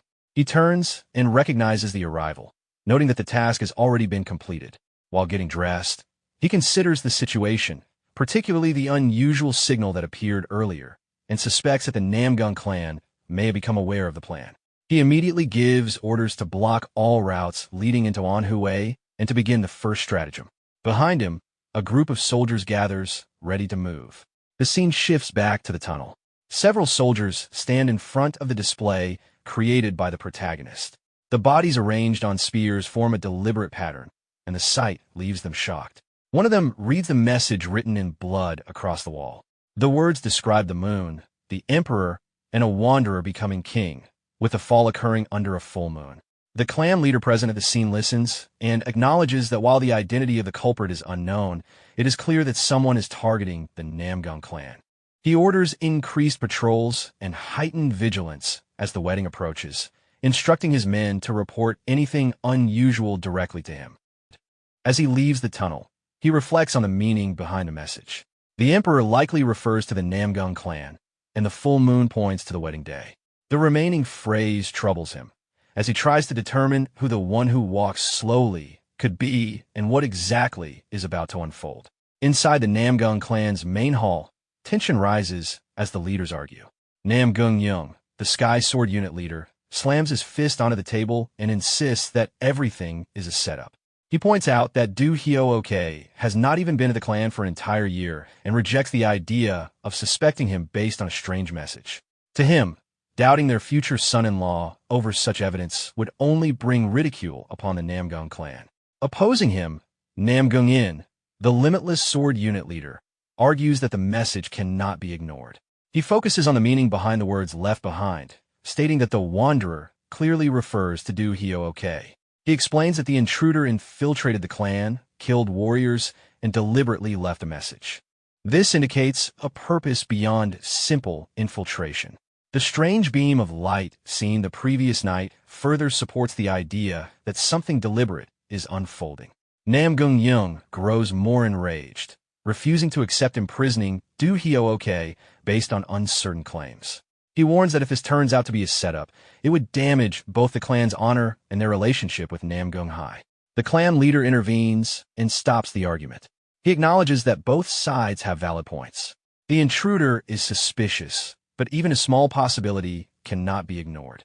He reminds them that the Thunder Squad and Wind Unit are already investigating the matter. Another member confirms that the Heavenly Thunder Squad has been sent to scout the Hefei region.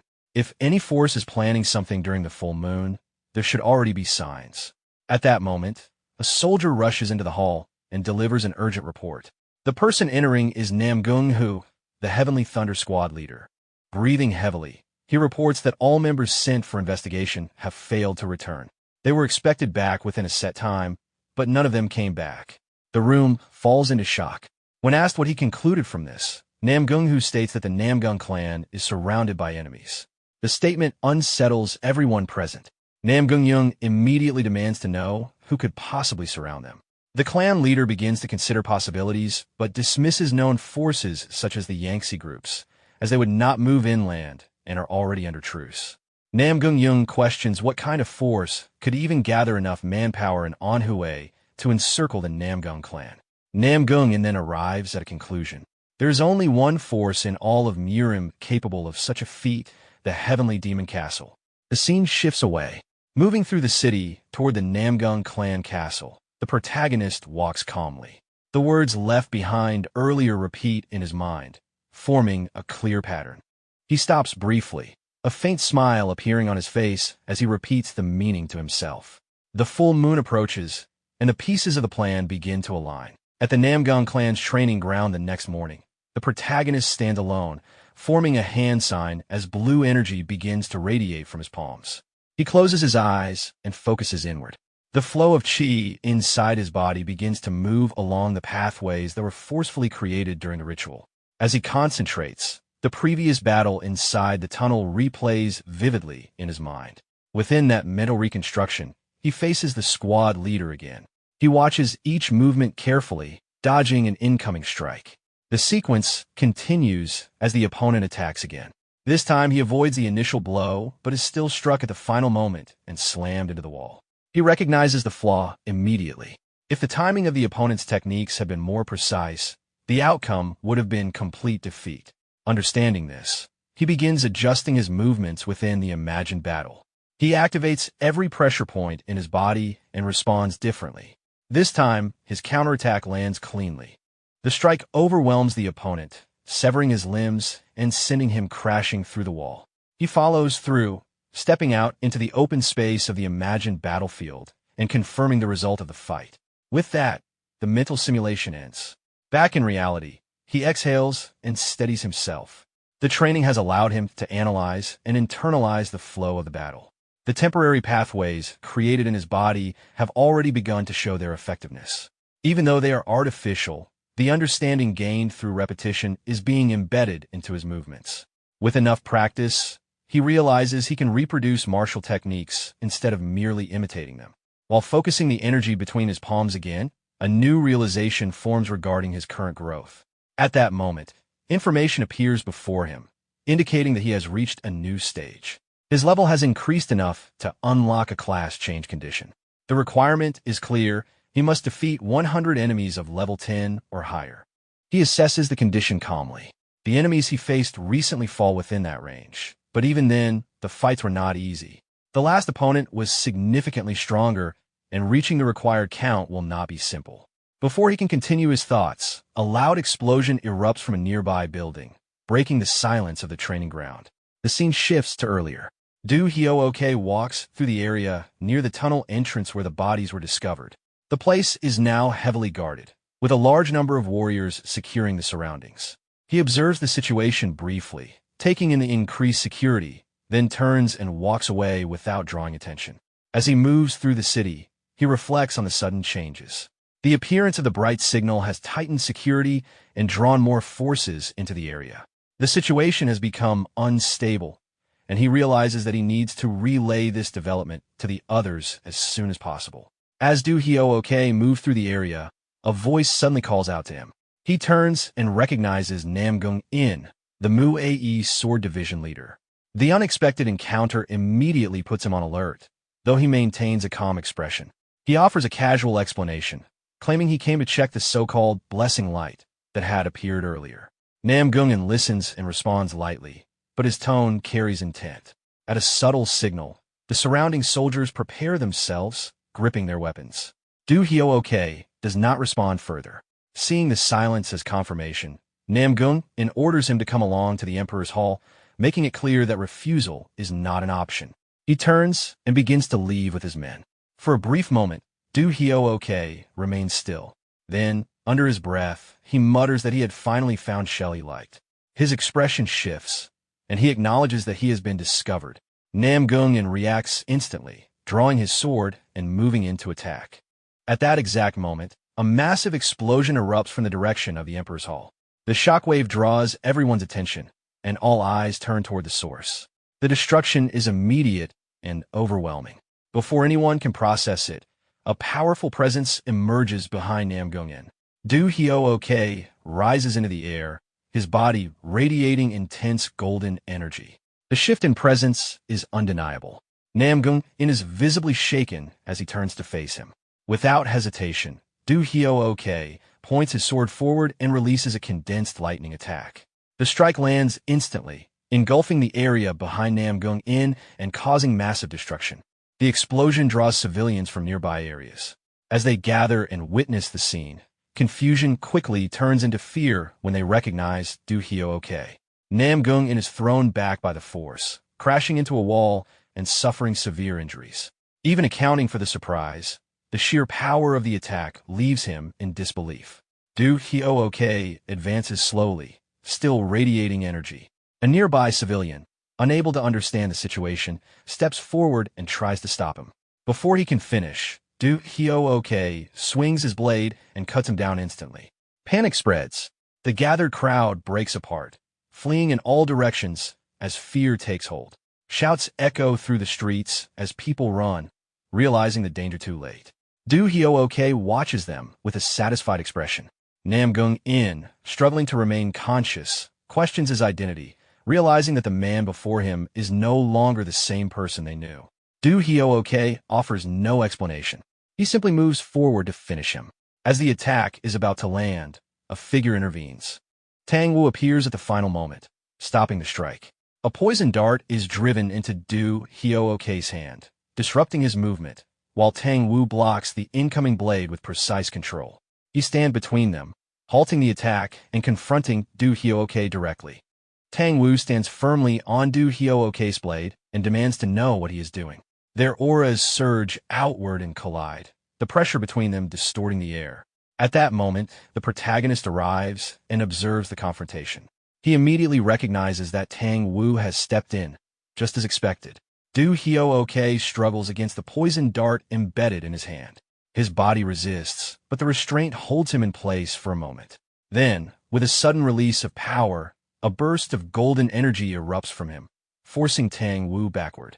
Tang-woo stabilizes himself midair and lands without injury. Nam-gung-in, still injured on the ground, expresses his relief. Tang-woo remarks coldly that the state of Murim has deteriorated, noting how a man in the position of a son-in-law could turn on his own allies. Do Hyo-ok advances again, golden energy flaring around him. He tears away the upper part of his clothing, revealing his body as he speaks with a twisted calm, treating betrayal as something natural within Jianghu. Another explosion echoes from elsewhere in the compound, adding to the growing chaos. Tang-woo gathers multiple poison darts around him, his expression hardening. He gives a final chance for an explanation, demanding Do Hyo-ok reveal his identity and intentions. Do Hyo-ok shows no urgency to answer. Instead, he acknowledges Tang-woo's technique with interest, but makes it clear he has no intention of continuing the fight here. Watching closely, the protagonist realizes that Do Hyo-ok is preparing to retreat.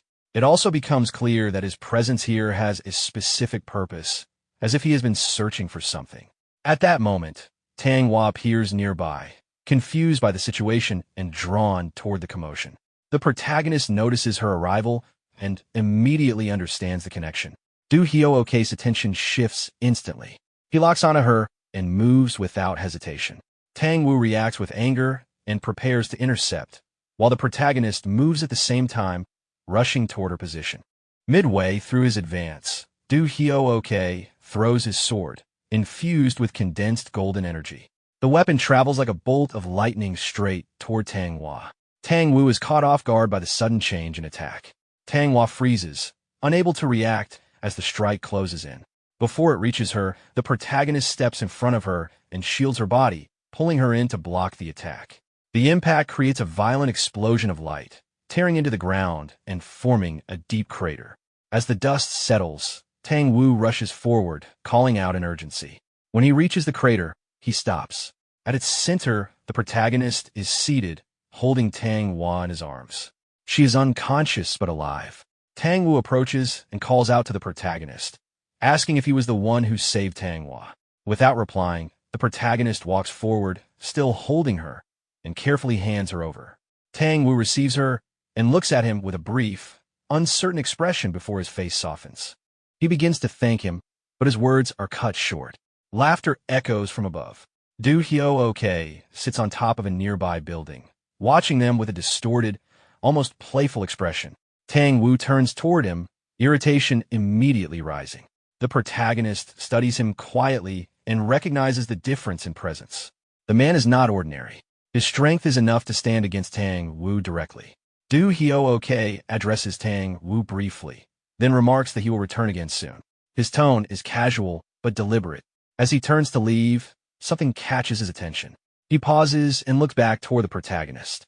A faint but heavy darkness leaks from the protagonist's body. His face is partially hidden, but a restrained, unsettling smile remains.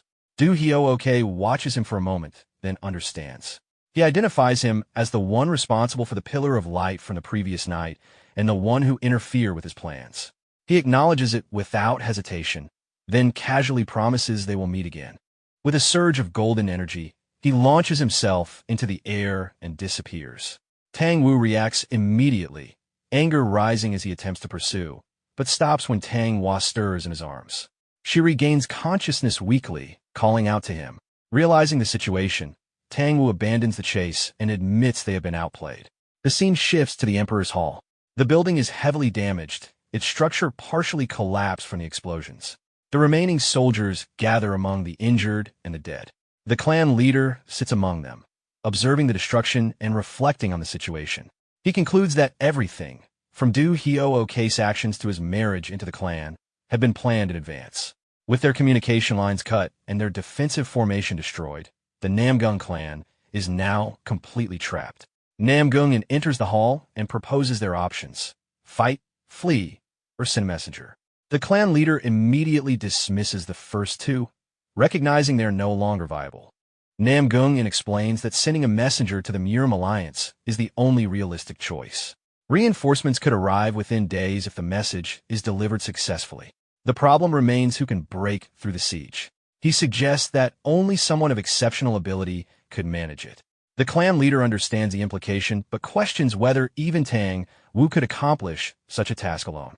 After a brief pause, Namgung presents the final part of his plan. They will use the wedding guests currently inside the clan, hundreds of people who are already desperate to escape, as part of the strategy. Night settles over the Namgung clan as the scene shifts to a palace near a river that runs beneath a mountain cliff. Inside, the atmosphere is tense. The clan leader sits in silence while Tang Wu stands nearby. The protagonist and Tang Hua remain close, observing without speaking. The clan leader glances toward the protagonist and questions his presence. Tang Wu answers directly, stating that the boy now carries the Tang family name and can be trusted, urging him to continue without concern. After a brief pause, the clan leader lowers himself and makes a formal request. He asks Tang Wu to leave with the wedding guests through Soho Lake and secure reinforcements. Tang Wu reacts with irritation, immediately pointing out the cost of such a plan. He knows that many would die attempting it. Still, he does not reject the idea outright. The clan leader explains further. If they travel by water from Soho Lake to the Yangtze River, they can seek aid from the 18 strongholds that control the waterways. Preparations have already been made, ships have been deployed, and the clan's guests and servants have been gathered at the southern water gate. Tang Wu processes this and asks when they are to depart. The answer is immediate. There is no time left. They must leave that very night.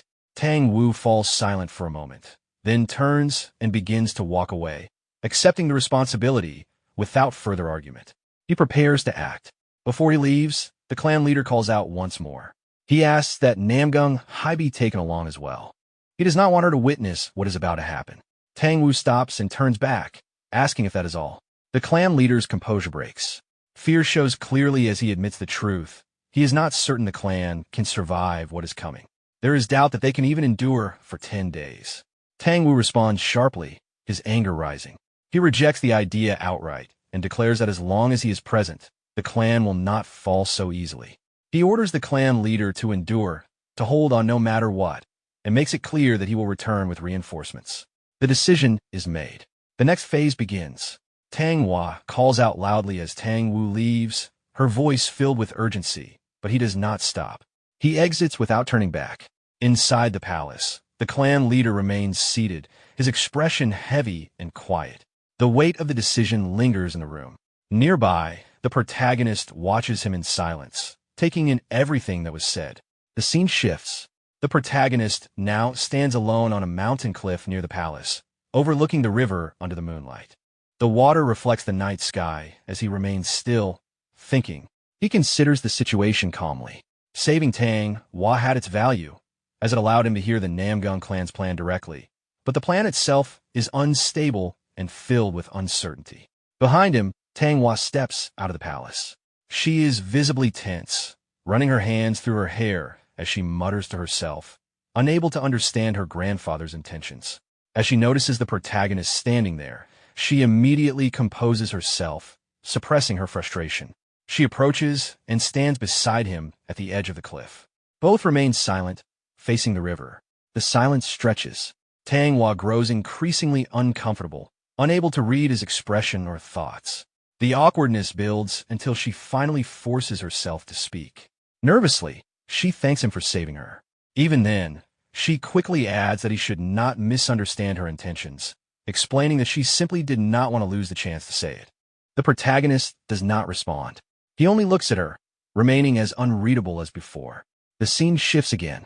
On another cliff overlooking the same city, Pega Hyol stands facing the river. The city lights flicker below. A presence appears behind him. He recognizes it immediately and addresses the figure, referring to him as Shifting Shadow or Du Hyo-ok, and asks for an explanation. Du Hyo-ok stands beside him, calm and composed, responding as if nothing has gone wrong. Pega Hyol counters, pointing out the obvious failure, for Shadow's lost, the objective incomplete, and the fact that Du Hyo-ok himself has returned. Du Hyo-ok dismisses this, explaining that the true purpose of the first stratagem was not the immediate destruction, but positioning himself as a hero within the Orthodox faction. Then he states that his current situation does not prevent that outcome. At that moment, a strange surge of energy begins to emanate from his body. His form distorts unnaturally, shifting and changing. The transformation continues until his appearance completely alters. Within moments, he takes on the form of Namgung Hai. Standing there in her likeness, he calmly explains that in this form, he no longer needs the original. With her identity, he can naturally position himself as the successor of the Namgung clan. Pega Hyol watches, visibly shocked, as the realization sets in. Pega Hyol bursts into loud laughter, his voice echoing across the cliff. His reaction is unrestrained as he calls the plan insane, yet praises it at the same time. As his laughter settles, he studies the transformed figure more carefully and comments on the appearance, noting that the reputation of Anhue's first beauty is not exaggerated. His gaze lingers in a way that makes his intent clear. Du Hyo-ok pauses, visibly taken aback for a brief moment. Then his expression hardens, irritation turning into open anger as he snaps back at him. Pega Hyol, however, remains unfazed, brushing it off with crude indifference. To him, appearance alone is enough, regardless of anything else. The tension between them spikes instantly. Their auras flare, colliding in the space between them as hostility rises. Before it escalates further, a hawk descends from above. Both of them shift their attention to it.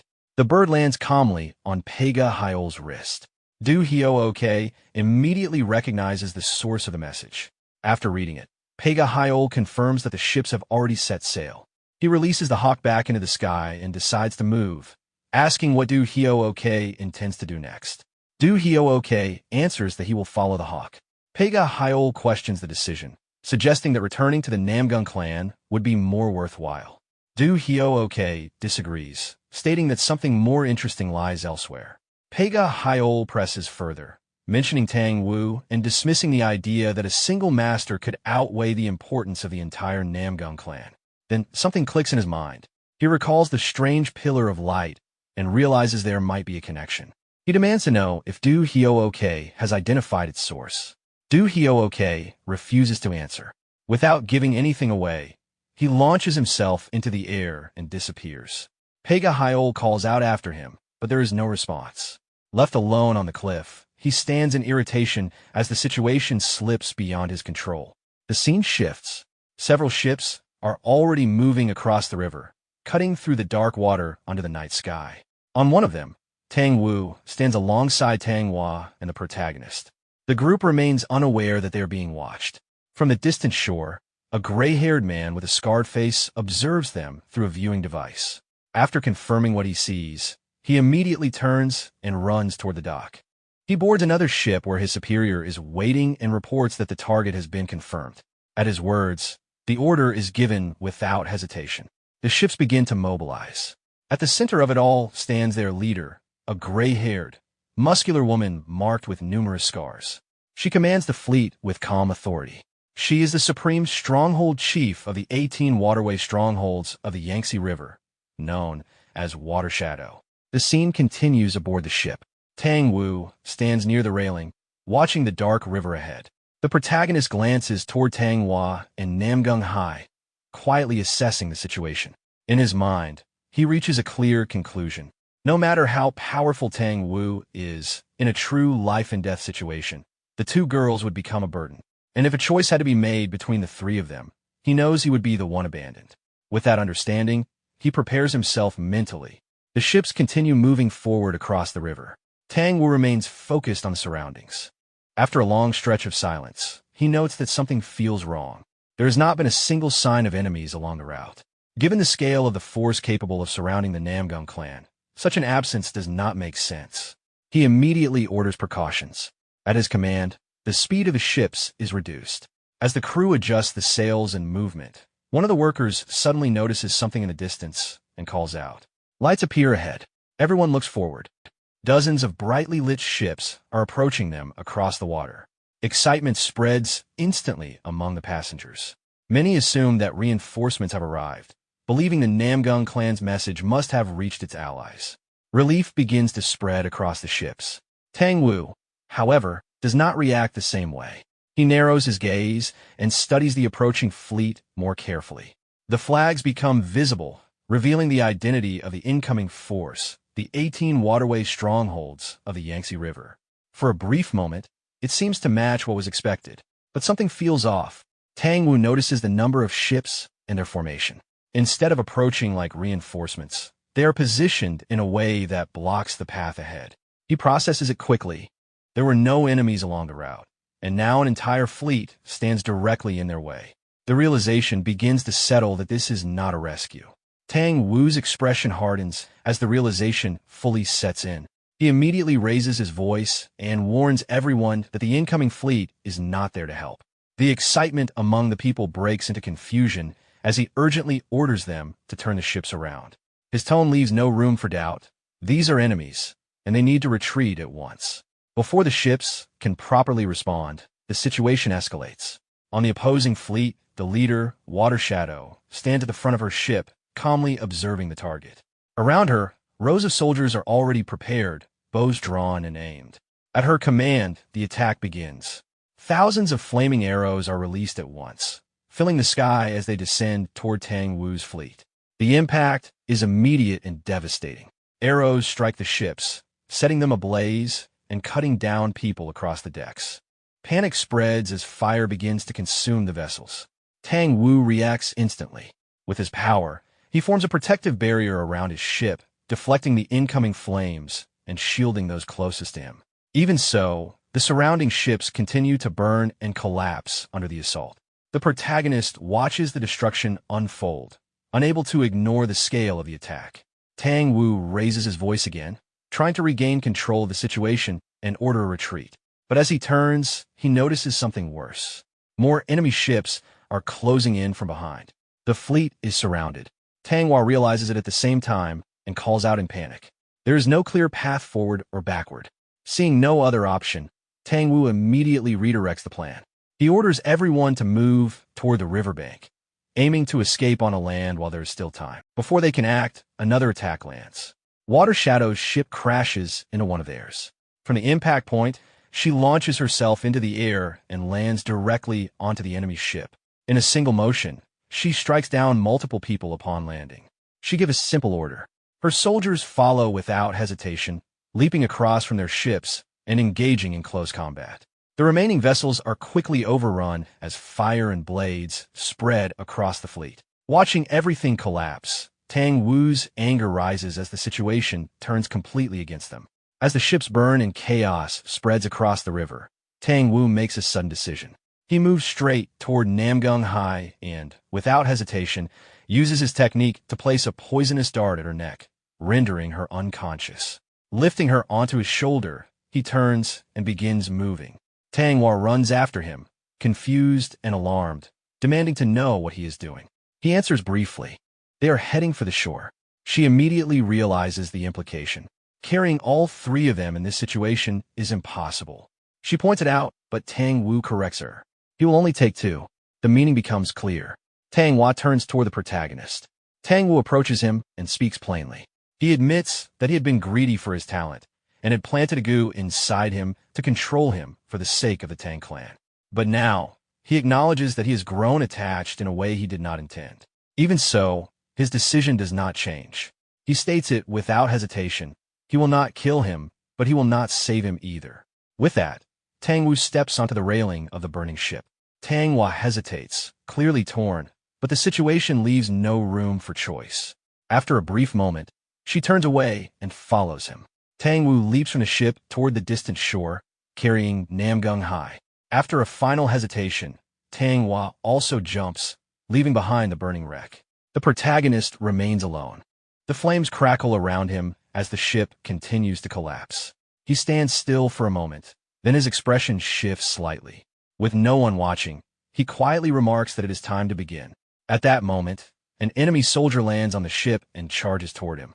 The protagonist draws his sword and cuts him down in a single strike. Without pause, he grabs the body and drags it into a nearby room. There, he changes into the soldier's clothes and deliberately marks his own face with scars, altering his appearance. Outside, the destruction is nearly complete. The enemy forces continue their sweep, ensuring no survivors remain. Soon after, the protagonist steps onto another ship where enemy soldiers are finishing off the remaining people. One of them notices him and calls out, seeing his battered appearance. The protagonist looks at him and responds calmly, with a faint, controlled smile, stating that he is fine.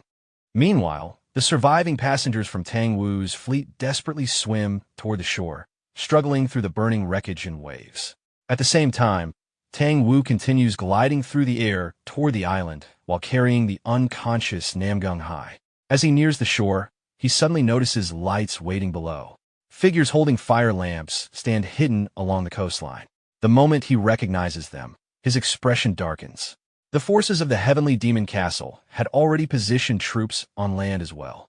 Before landing, Tang Wu immediately activates his poison dart technique.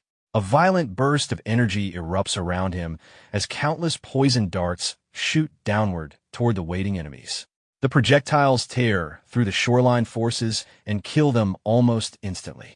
After clearing the path, Tang Wu lands on the ground and exhales briefly. Soon after, the remaining survivors reach the shore in terrible condition. Tang Wu and Ji Daehyo arrive exhausted alongside the others. Without wasting time, Tang Wu begins moving deeper toward the forest while carrying Namgung Hai over his shoulder, ordering everyone to hurry. The survivors quickly follow behind him. The scene shifts back to the enemy ships.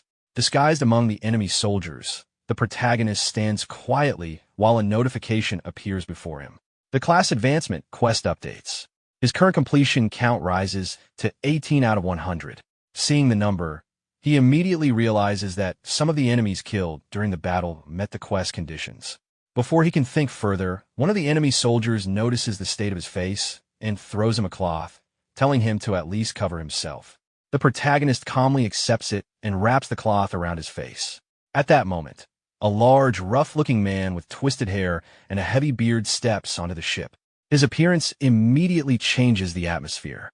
The surrounding soldiers bow at once, addressing him as the Vice Stronghold leader. He casually looks around at the blood-covered ship and comments on the slaughter before asking for a report. One of the soldiers explains that everyone aboard the ships has been killed, but Tang Wu and several survivors managed to escape onto the shore. The vice leader scratches his head and remarks that he will need to report this to the stronghold leader. He orders the soldiers to wait for further instructions. The soldiers obey immediately. From a distance, the protagonist silently watches the exchange, gathering information. Elsewhere on the fleet, Water Shadow stands near the railing of her ship, staring out toward the dark shoreline.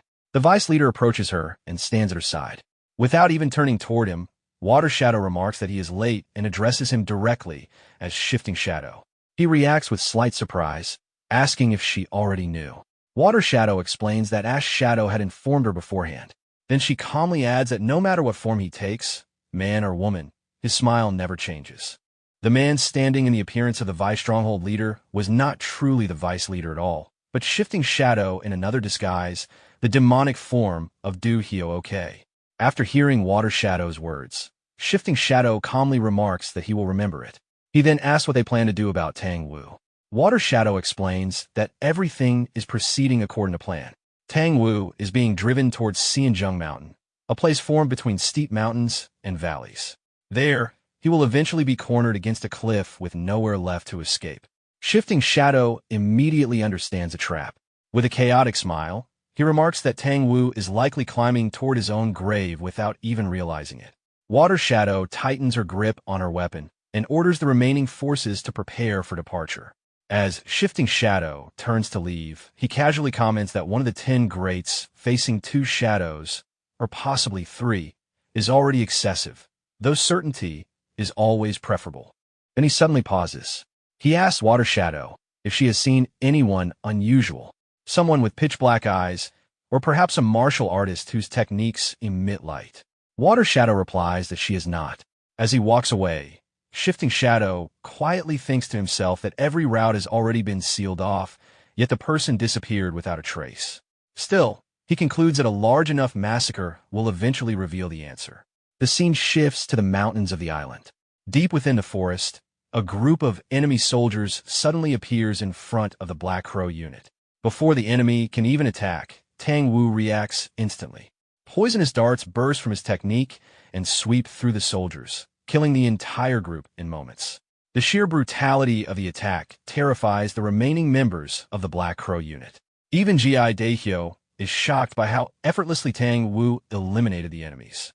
Without slowing down, Tang Wu continues moving deeper into the forest while carrying Namgung high over his shoulder. Tang Hua and the others follow behind him. As he walks, he tells G.I. Daehyo that they will continue advancing.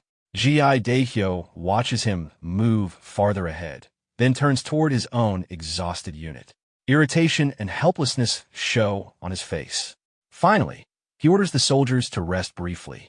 The weary soldiers immediately collapse onto the ground to recover. Leaning against a tree, G.I. Daehyo silently reflects on the situation. More than half of the Black Crow unit is already gone, perhaps even more. Danri Hui, who is supposed to join them, has disappeared entirely. At this point, even the survival of the unit itself is uncertain.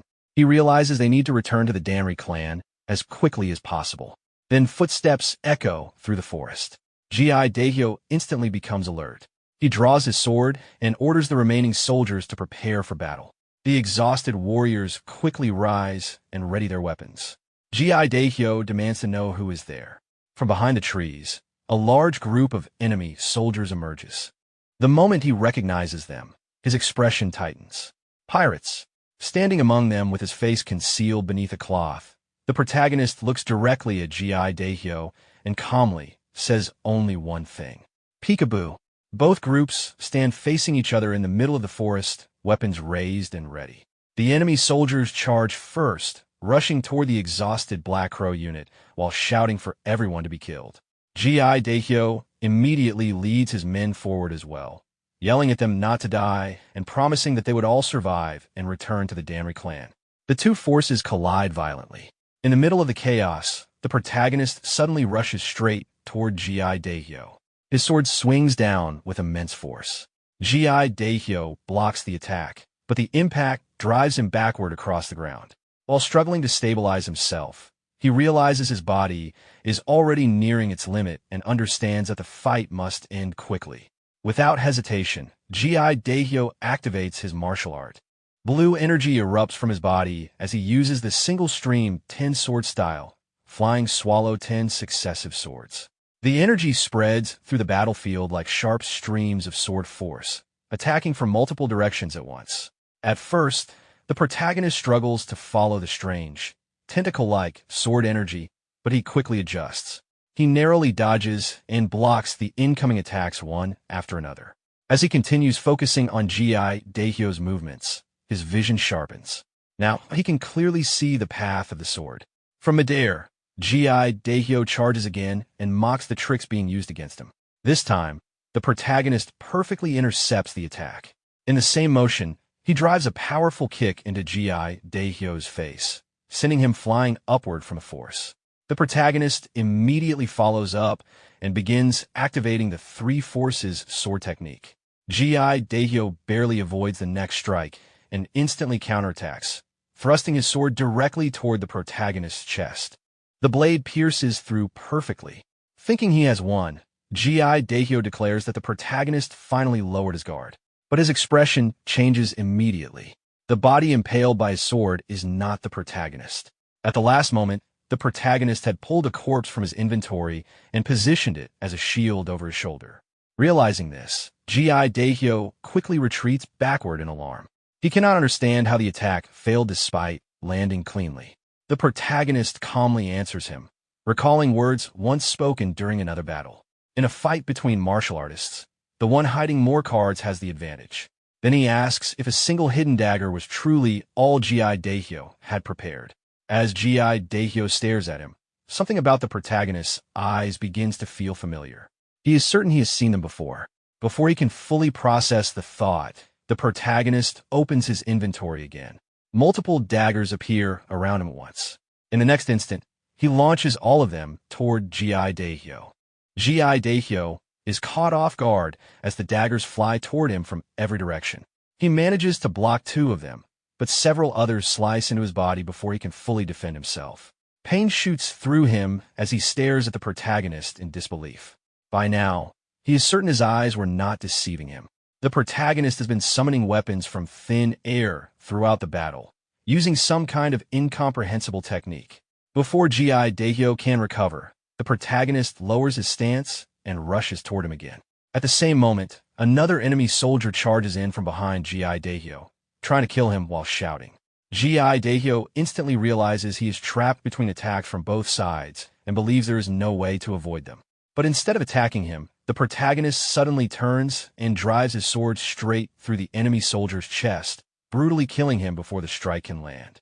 With a twisted expression, the protagonist warns the soldier not to interfere with his hunt.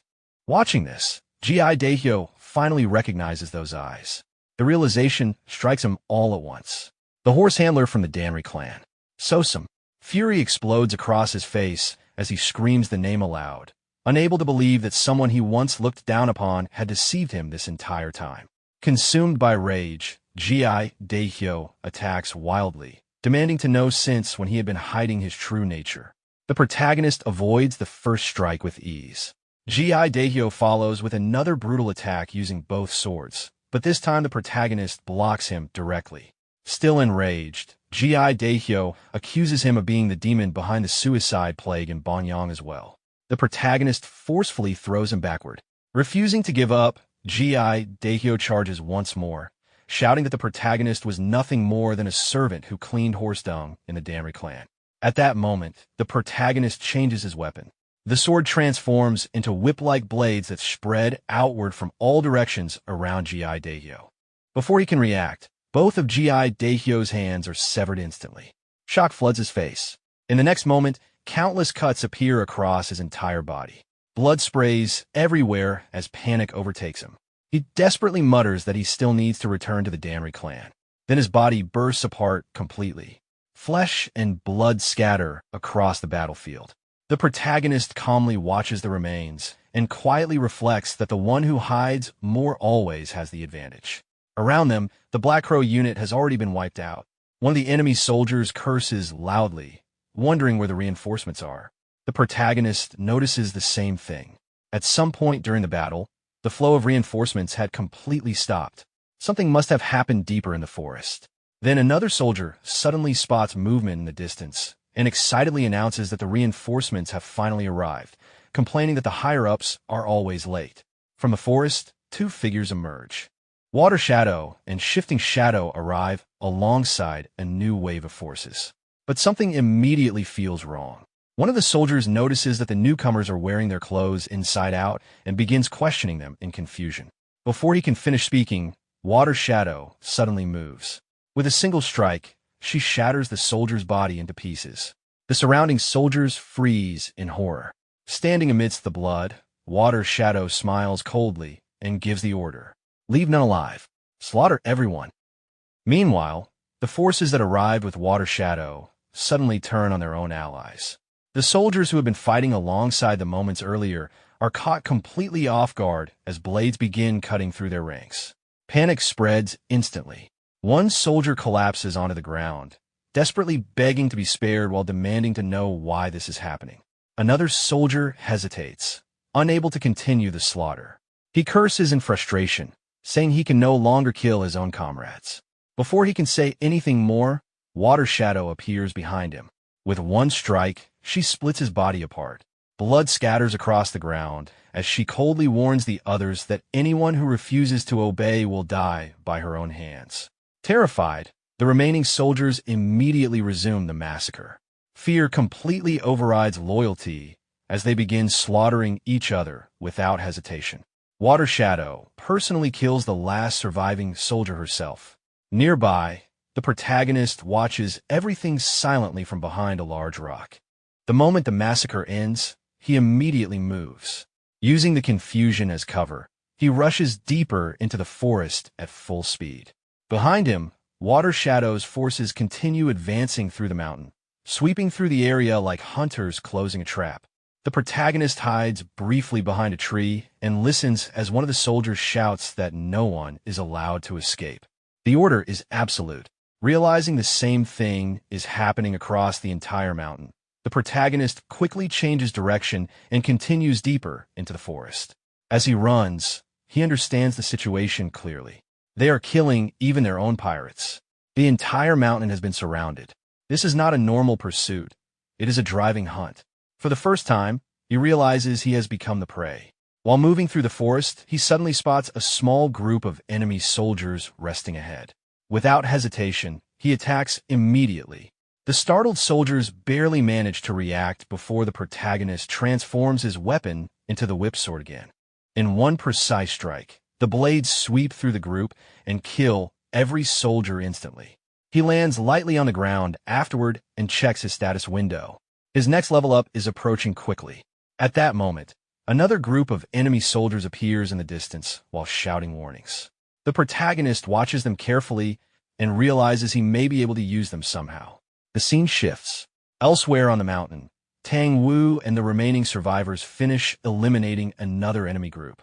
Everyone is breathing heavily from exhaustion after continuous battles. Tang Wu notices something unsettling and asks her grandfather if he felt it too. Tang Wu confirms it immediately.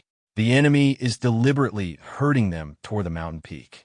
Before they can discuss it further, one of the survivors suddenly comes running toward Tang Wu in panic, urgently telling him that he needs to see something immediately.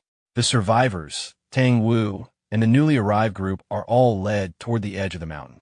As they push through the trees, one of the men suddenly stops in horror and points ahead. A cliff blocks their path completely. Everyone freezes. Despair spreads instantly among the survivors. One man collapses onto the ground in shock, wondering what will happen to them now. Another mutters that everything is over. Someone else panics completely, shouting that he had only come to celebrate the wedding and never expected to die like this. Hearing the hopeless cries, Tang Wu finally explodes in anger. He roars at everyone to shut up. Furious, he demands to know who decided it was over already. Even at his age, he has not given up yet the younger generation is already surrendering their lives. He tells them there's only one thing left to do, kill every enemy that comes climbing up the mountain. The survivors immediately fall silent under his pressure. One of them weakly responds that they understand. At that moment, another group suddenly approaches through the forest. Tang Wu and Tang Hua immediately prepare for battle. However, before anyone attacks, one of the newcomers hurriedly raises both hands and shouts for them to wait. Hidden quietly among this group is the protagonist. The man quickly explains that they were attacked as well. According to him, the forces brought by the stronghold leader suddenly turned on them too, forcing them to flee for their lives. Tang Wu narrows his eyes. Internal conflict among the enemy?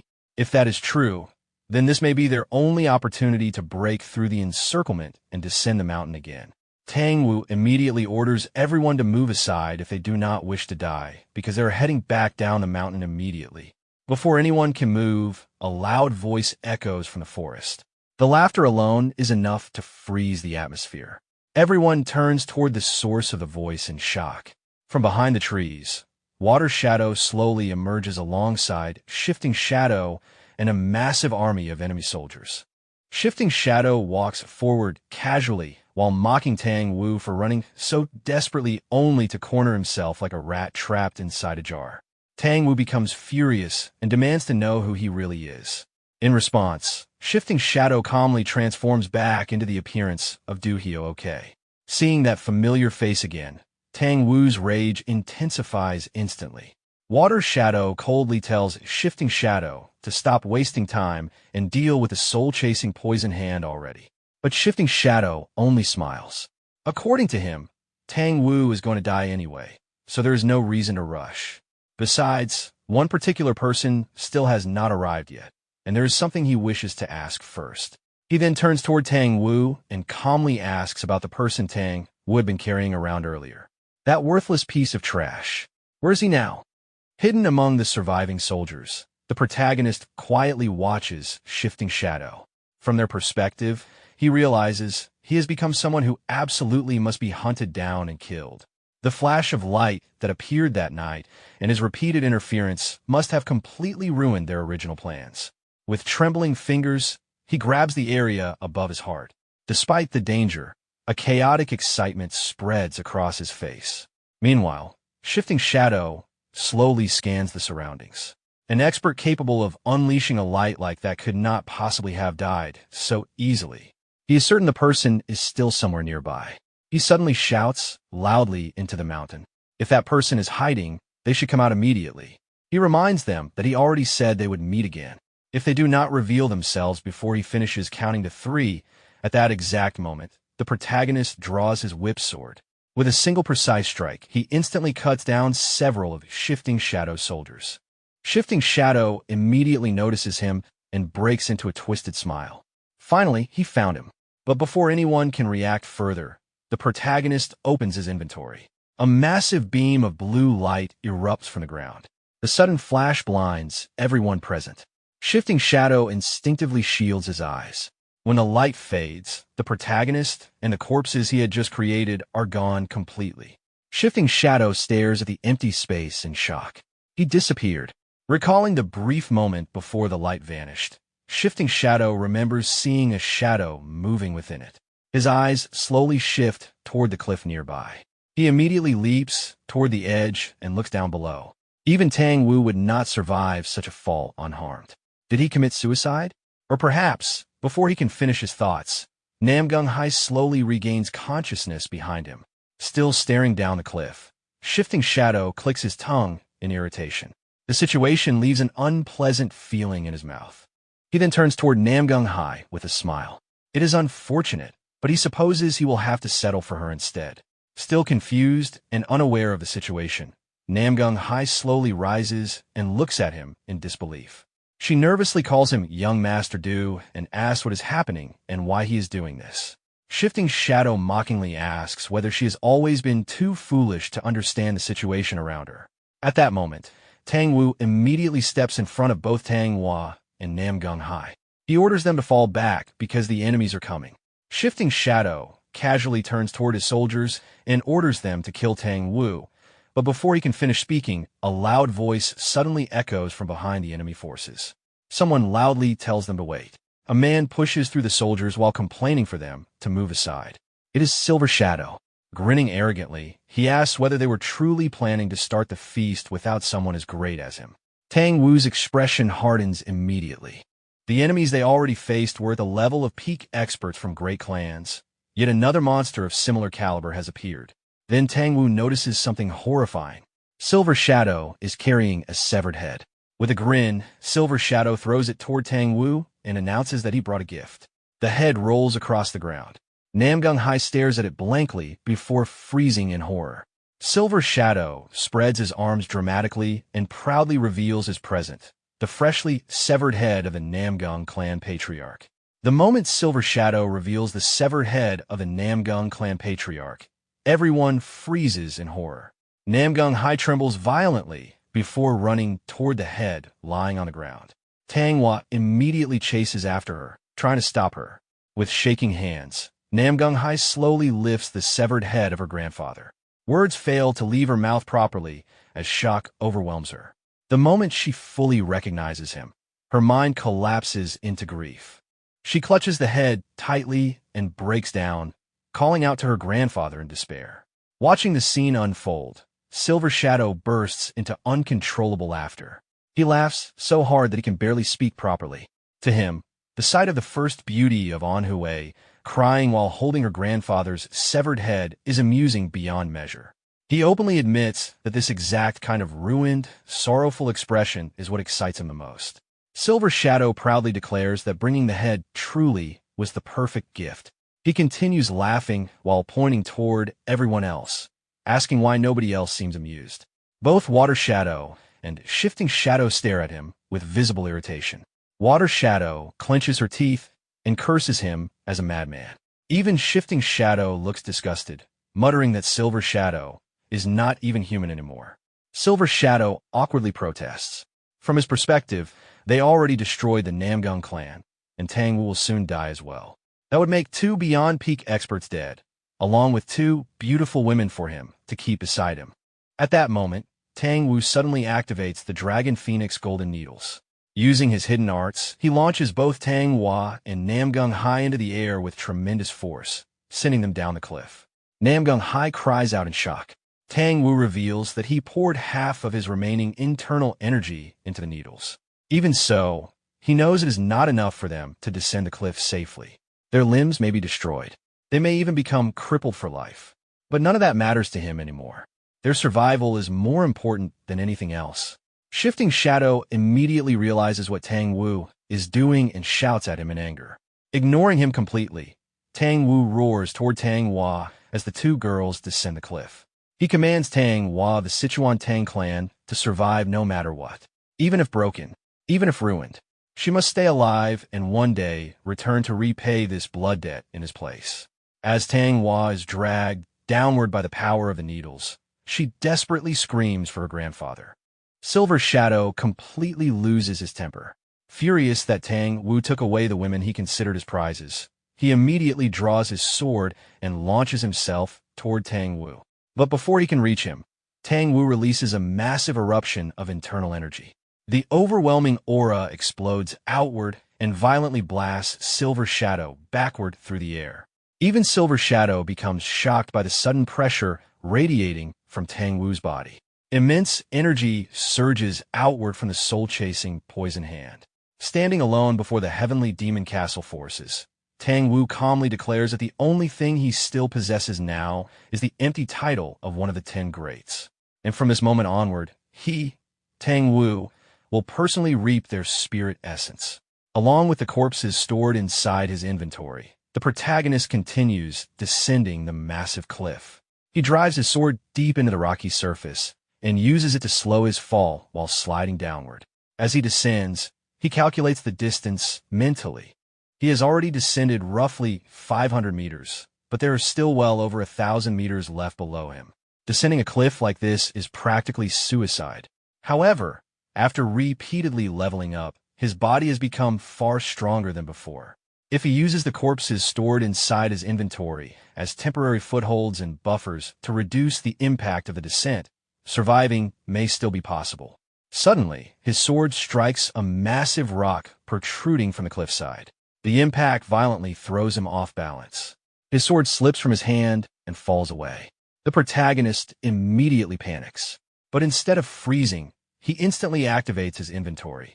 The inventory bursts open midair. Multiple swords and corpses spill outward into the empty space around him. Using the floating corpses as stepping points, the protagonist rapidly jumps from body to body before finally grabbing his sword again. The moment he regains it, he drives the blade back into the cliff wall. Using another corpse as support, he stabilizes himself once more and continues descending. While sliding downward, he reminds himself that eventually everyone will end up at the bottom of this cliff. Tang Wu, the enemies, everyone. No matter what happens above, he only needs to survive this descent first.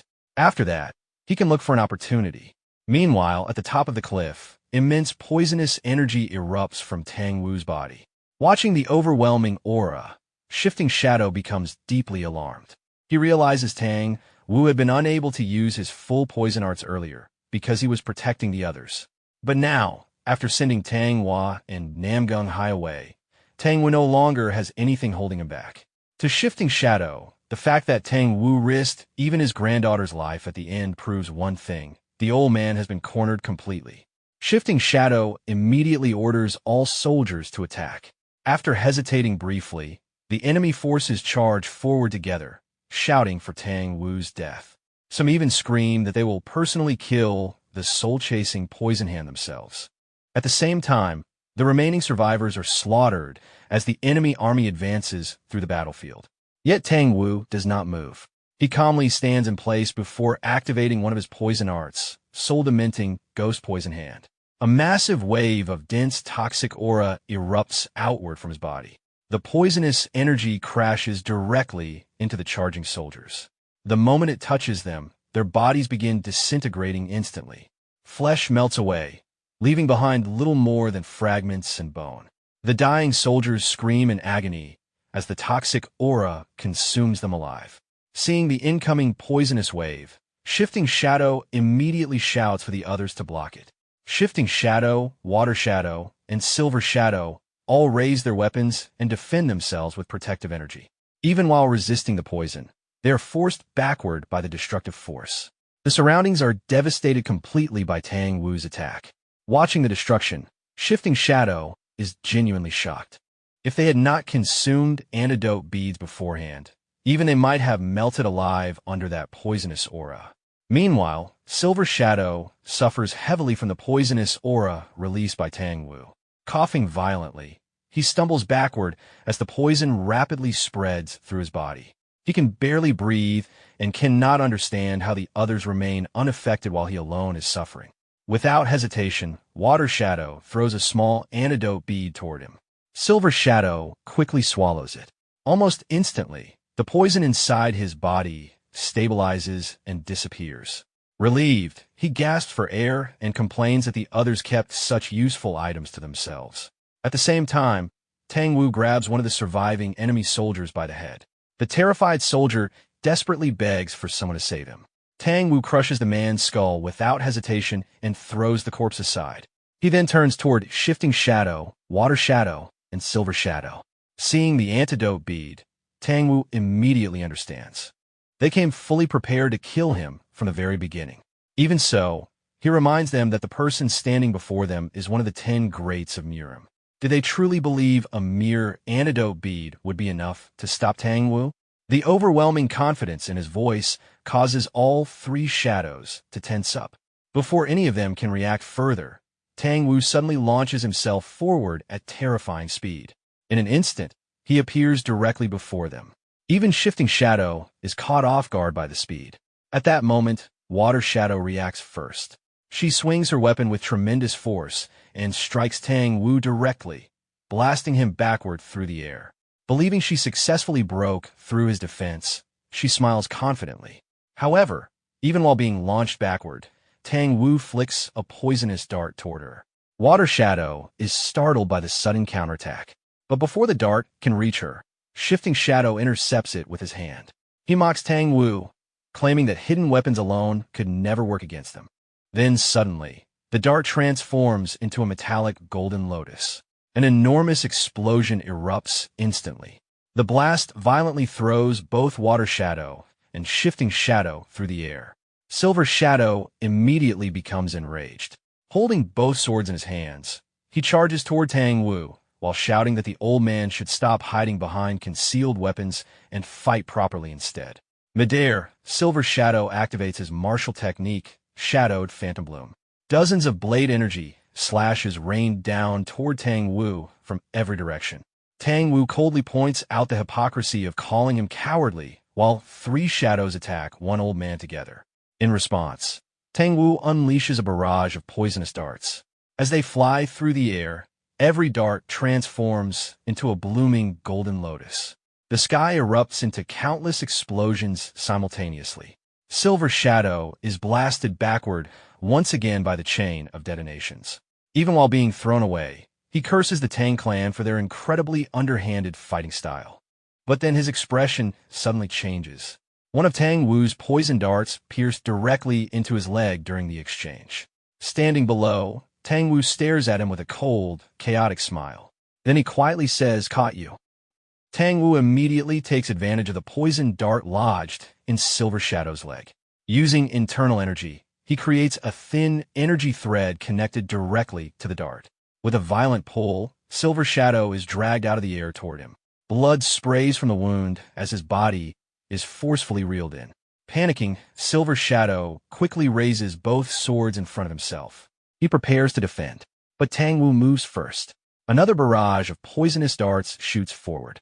The darts pierce Silver Shadow's body one after another. His body suddenly locks in place midair. Silver Shadow immediately realizes what happened. Pressure point strikes. His body stops responding. Before he can react further, Tang Wu grabs him by the hair. Coldly staring at him, Tang Wu says he will begin by taking the eyes that dared look at Tang Hua. Then Tang Wu reaches forward. Without hesitation, he tears one of Silver Shadow's eyes out with his fingers. Silver Shadow releases a scream filled with pain. At that exact moment, a burst of lightning appears behind Tang Wu. He turns immediately. Shifting Shadow is already there. Before Tang Wu can fully evade, Shifting Shadow unleashes a palm strike. Tang Wu avoids a direct hit, but the attack still tears through part of his ear. Tang Wu instantly realizes something. The saber techniques were only a disguise. Shifting Shadow's true specialty was palm arts all along. Lightning gathers around Shifting Shadow's body as he closes in. Furious, he attacks. Activating Thunderclap 100 Strikes Palm. A barrage of condensed palm strikes floods toward Tang Wu. Tang Wu counters immediately. Activating Delusional 6 Acupoint Blood Hand. Dense green poisonous energy surges forward. The two attacks collide. An enormous explosion tears through the battlefield. But this time, Tang Wu is pushed backward. His expression changes. His internal energy is running low. Shifting Shadow notices immediately. With a twisted smile, he tells Tang Wu that his internal energy is finally reaching its limit. Nearby, Silver Shadow remains kneeling on the ground. Poisoned, bleeding, half-blind. Using one sword to support himself, he stares toward the battle. He mutters that he cannot see properly anymore. His precious eyes, the eyes he used to admire beautiful women, were ruined. At that moment, Shifting Shadow raises his weapon from afar and shouts at Tang Wu. Then Silver Shadow suddenly moves. Using his remaining strength, he throws his sword. He roars that if he is going down, Tang Wu is coming with him. The sword cuts through the battlefield. Even Shifting Shadow is surprised. Tang Wu tries to avoid it, but the sword still lands. Blood bursts from Tang Wu's mouth. Shifting Shadow immediately seizes the opening. He closes the distance and drives a heavy palm strike directly into Tang Wu's abdomen. The impact launches Tang Wu backward. Tang Wu tries to regain control, but his body is dragged across the ground, straight toward Water Shadow. She had already been waiting, weapon raised. The instant Tang Wu reaches her, she strikes. The blow crashes directly into Tang Wu's abdomen. The impact sends him flying again. He crashes violently into the trees behind him. Dust erupts and covers the battlefield. Shifting Shadow and Water Shadow both stare into the clouds silently. Meanwhile, Silver Shadow remains on the ground. Holding his ruined eye and shaking with rage, he curses Tang Wu. Then he slowly pulls out his remaining sword. With fury filling his face, he says he will cut Tang Wu's throat personally. Shifting Shadow stopped Silver Shadow and told him to wait. At that moment, Tang Wu stabilized himself. Water Shadow's earlier strike had severely damaged one of his arms, leaving it nearly torn apart. Yet he still stepped forward toward the three of them. Seeing him continue moving despite his condition, Shifting Shadow was caught off guard and inwardly called him a crazy old man before growing irritated. Without hesitation, Shifting Shadow, Silver Shadow, and Water Shadow attacked together. Tang Wu moved as well. As they closed the distance, Tang Wu released another barrage of poisonous darts. Instead of flying directly at the enemies, the darts buried themselves into the ground and exploded upward. Only then did Shifting Shadow realize Tang Wu had already planted hidden weapons beneath them. The explosion forced Shifting Shadow and Silver Shadow backward. Water Shadow, however, broke through and rushed in with her weapon. Tang Wu avoided the first strike and continued moving through the following attacks. Water Shadow increased the intensity and released a continuous series of blows. Tang Wu shifted from dodging to directly blocking with his remaining healthy arm. One collision pushed Water Shadow back. Looking at her weapon, she realized Tang Wu had been striking the same spot repeatedly. Ignoring that realization, she raised her weapon and attacked again. At the same time, Silver Shadow charged in from another direction. The two coordinated their attacks and swung together. Tang Wu jumped at the exact moment their attacks crossed. Their own weapons collided instead. While passing through, Tang Wu had already released another hidden weapon. The poisonous dart transformed into a golden lotus. Silver Shadow noticed it only after seeing the change. The explosion erupted immediately. All three, Silver Shadow, Water Shadow, and even Shifting Shadow, were thrown backward. Fragments and hidden darts scattered through the blast. Several darts struck Shifting Shadow. Realizing the poison would not hold him for long, Shifting Shadow became determined to kill Tang Wu immediately. Tang Wu did not give him time. He rushed directly toward him. But before reaching him, Tang Wu suddenly stopped. Water Shadow had grabbed hold of his nearly destroyed arm. She blocked his path and refused to let him advance further. Then she bit directly into the damaged arm. Tang Wu's movement faltered from the pain. Nearby, Shifting Shadow began recovering. Tang Wu looked toward him and understood that the poison would wear off soon. This was his final opportunity. Tang Wu made his decision. Rather than retreat, he abandoned the arm completely. Clenching his teeth, he forced himself forward and tore his injured arm free. Ignoring the injury, he closed the distance and struck Shifting Shadow directly in the abdomen with his remaining arm. The impact launched Shifting Shadow backward and sent him over the cliff. Tang Wu remained standing. Despite his injuries, he turned toward Water Shadow and Silver Shadow. Now only two remained. Tang Wu slowly walked toward Shifting Shadow and Silver Shadow. As he moved forward, he thought quietly to himself. His internal energy was gone. His hidden weapons had all been exhausted. What remained was only this old and damaged body. He stopped in front of Water Shadow. The two faced each other. Without exchanging words, both gathered energy into their fists. They stepped forward and struck at the same time. Their punches collided directly. The impact pushed both of them backward. Blood spilled from their mouths. At that moment, Silver Shadow recovered and moved again. Activating his technique, he rushed toward Tang Wu with his sword raised, shouting for him to finally die. Tang Wu simply dropped his body low and rolled across the ground to avoid the strike. Silver Shadow froze for a moment and angrily mocked him for using something as crude as a donkey roll while carrying the title of one of the 10 greats, and asked where his honor had gone. Tang Wu immediately rushed back at him. He repeated the word honor, then released a brutal strike that launched Silver Shadow into the air. Tang Wu said that he had thrown honor off a cliff long ago. Silver Shadow flew backward, coughing blood. His body headed directly toward Water Shadow. She reacted at the last moment. Instead of catching him, she grabbed his leg and swung his body. Using Silver Shadow like a weapon, she slammed him into Tang Wu. Tang Wu was thrown backward, but regained his footing. Water Shadow discarded Silver Shadow's body and stepped forward again. Tang Wu looked at her and said that someone like her could never defeat him. People who lacked both the resolve to face death and the courage to sacrifice anything. The two moved toward each other again. Their clash continued. Time passed. Morning arrived. Compared to the battle from before, the mountain had become strangely quiet. Sunlight spread across the cliff. At the top, Tang Wu stood there. Water, shadow hung from his grip, held by her hair. Blood dripped from her mouth. She had already lost consciousness. Tang Wu remained standing in front of Silver Shadow while still holding her. Silver Shadow slowly regained consciousness. After seeing the scene before him, he became pale. Even with 3 shadows and more than 100 warriors, they had failed to kill a single wounded old man. Tang Wu started walking toward him. Silver Shadow completely lost his composure. He backed away and desperately told Tang Wu to stay away and called him monster. At that moment, someone was climbing upward from below the cliff. It appeared to be Hua. Tang Wu continued walking, unaware. Silver Shadow became even more frightened. As Tang Wu reached him, Silver Shadow shouted again for him to stay away. In panic, he grabbed a handful of sand and threw it into Tang Wu's face. He screamed for him to get lost. The dust scattered. Tang Wu did not react. He only stared quietly at Silver Shadow. Seeing that expression, Silver Shadow felt cold. He could not understand it. This old man had somehow crossed the point of fear. Tang Wu released Water Shadow's hair. Her body dropped onto the ground. Then he slowly extended his hand towards Silver Shadow. Silver Shadow completely broke down. Fear filled his face, tears gathered in his eyes, and he shouted for Tang Wu to stay away. At that moment, someone rushed toward Tang Wu. Tang Wu instinctively moved to respond. But the moment he saw who it was, he stopped. His expression changed. Looking at the approaching figure, he spoke in confusion. Wha? How? Before he could react, the hand pierced straight through his abdomen.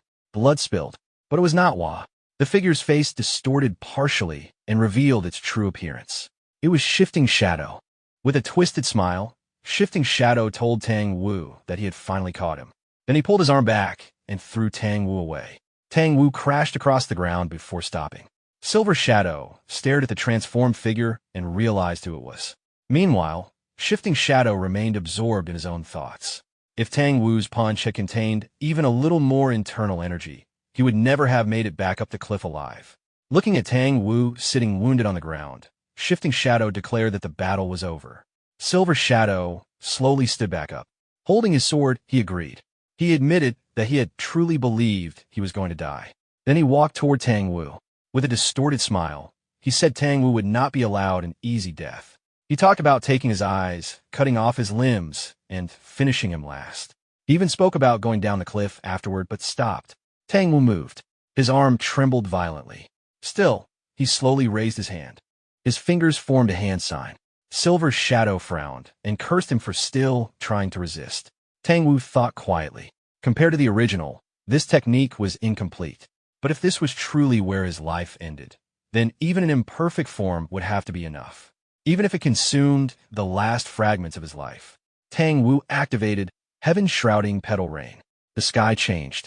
Thousands of poisonous hidden weapons appeared overhead. Then they descended. Darts buried themselves into the earth everywhere. Shifting Shadow and Silver Shadow immediately moved toward Water Shadow to protect her. As Silver Shadow moved, he realized the hidden weapons were exploding. A chain of detonations spread across the entire cliff. Thousands of explosions erupted. Everything nearby shattered. The shockwave threw Tang Wu from a cliff. As he fell, one final thought crossed his mind. Wha? He had wanted to see her get married before dying. Now, he only hoped she would survive. Tang Wu's body descended. Far below, he struck the ground. The impact sent nearby butterflies into the air. At the bottom of the cliff, someone was already waiting. Our protagonist sat on top of the pile of fallen corpses. He awkwardly bit one of his fingers. Then he turned toward Tang Wu's fallen body and quietly said, "Finally, you're finally here, Tang Wu."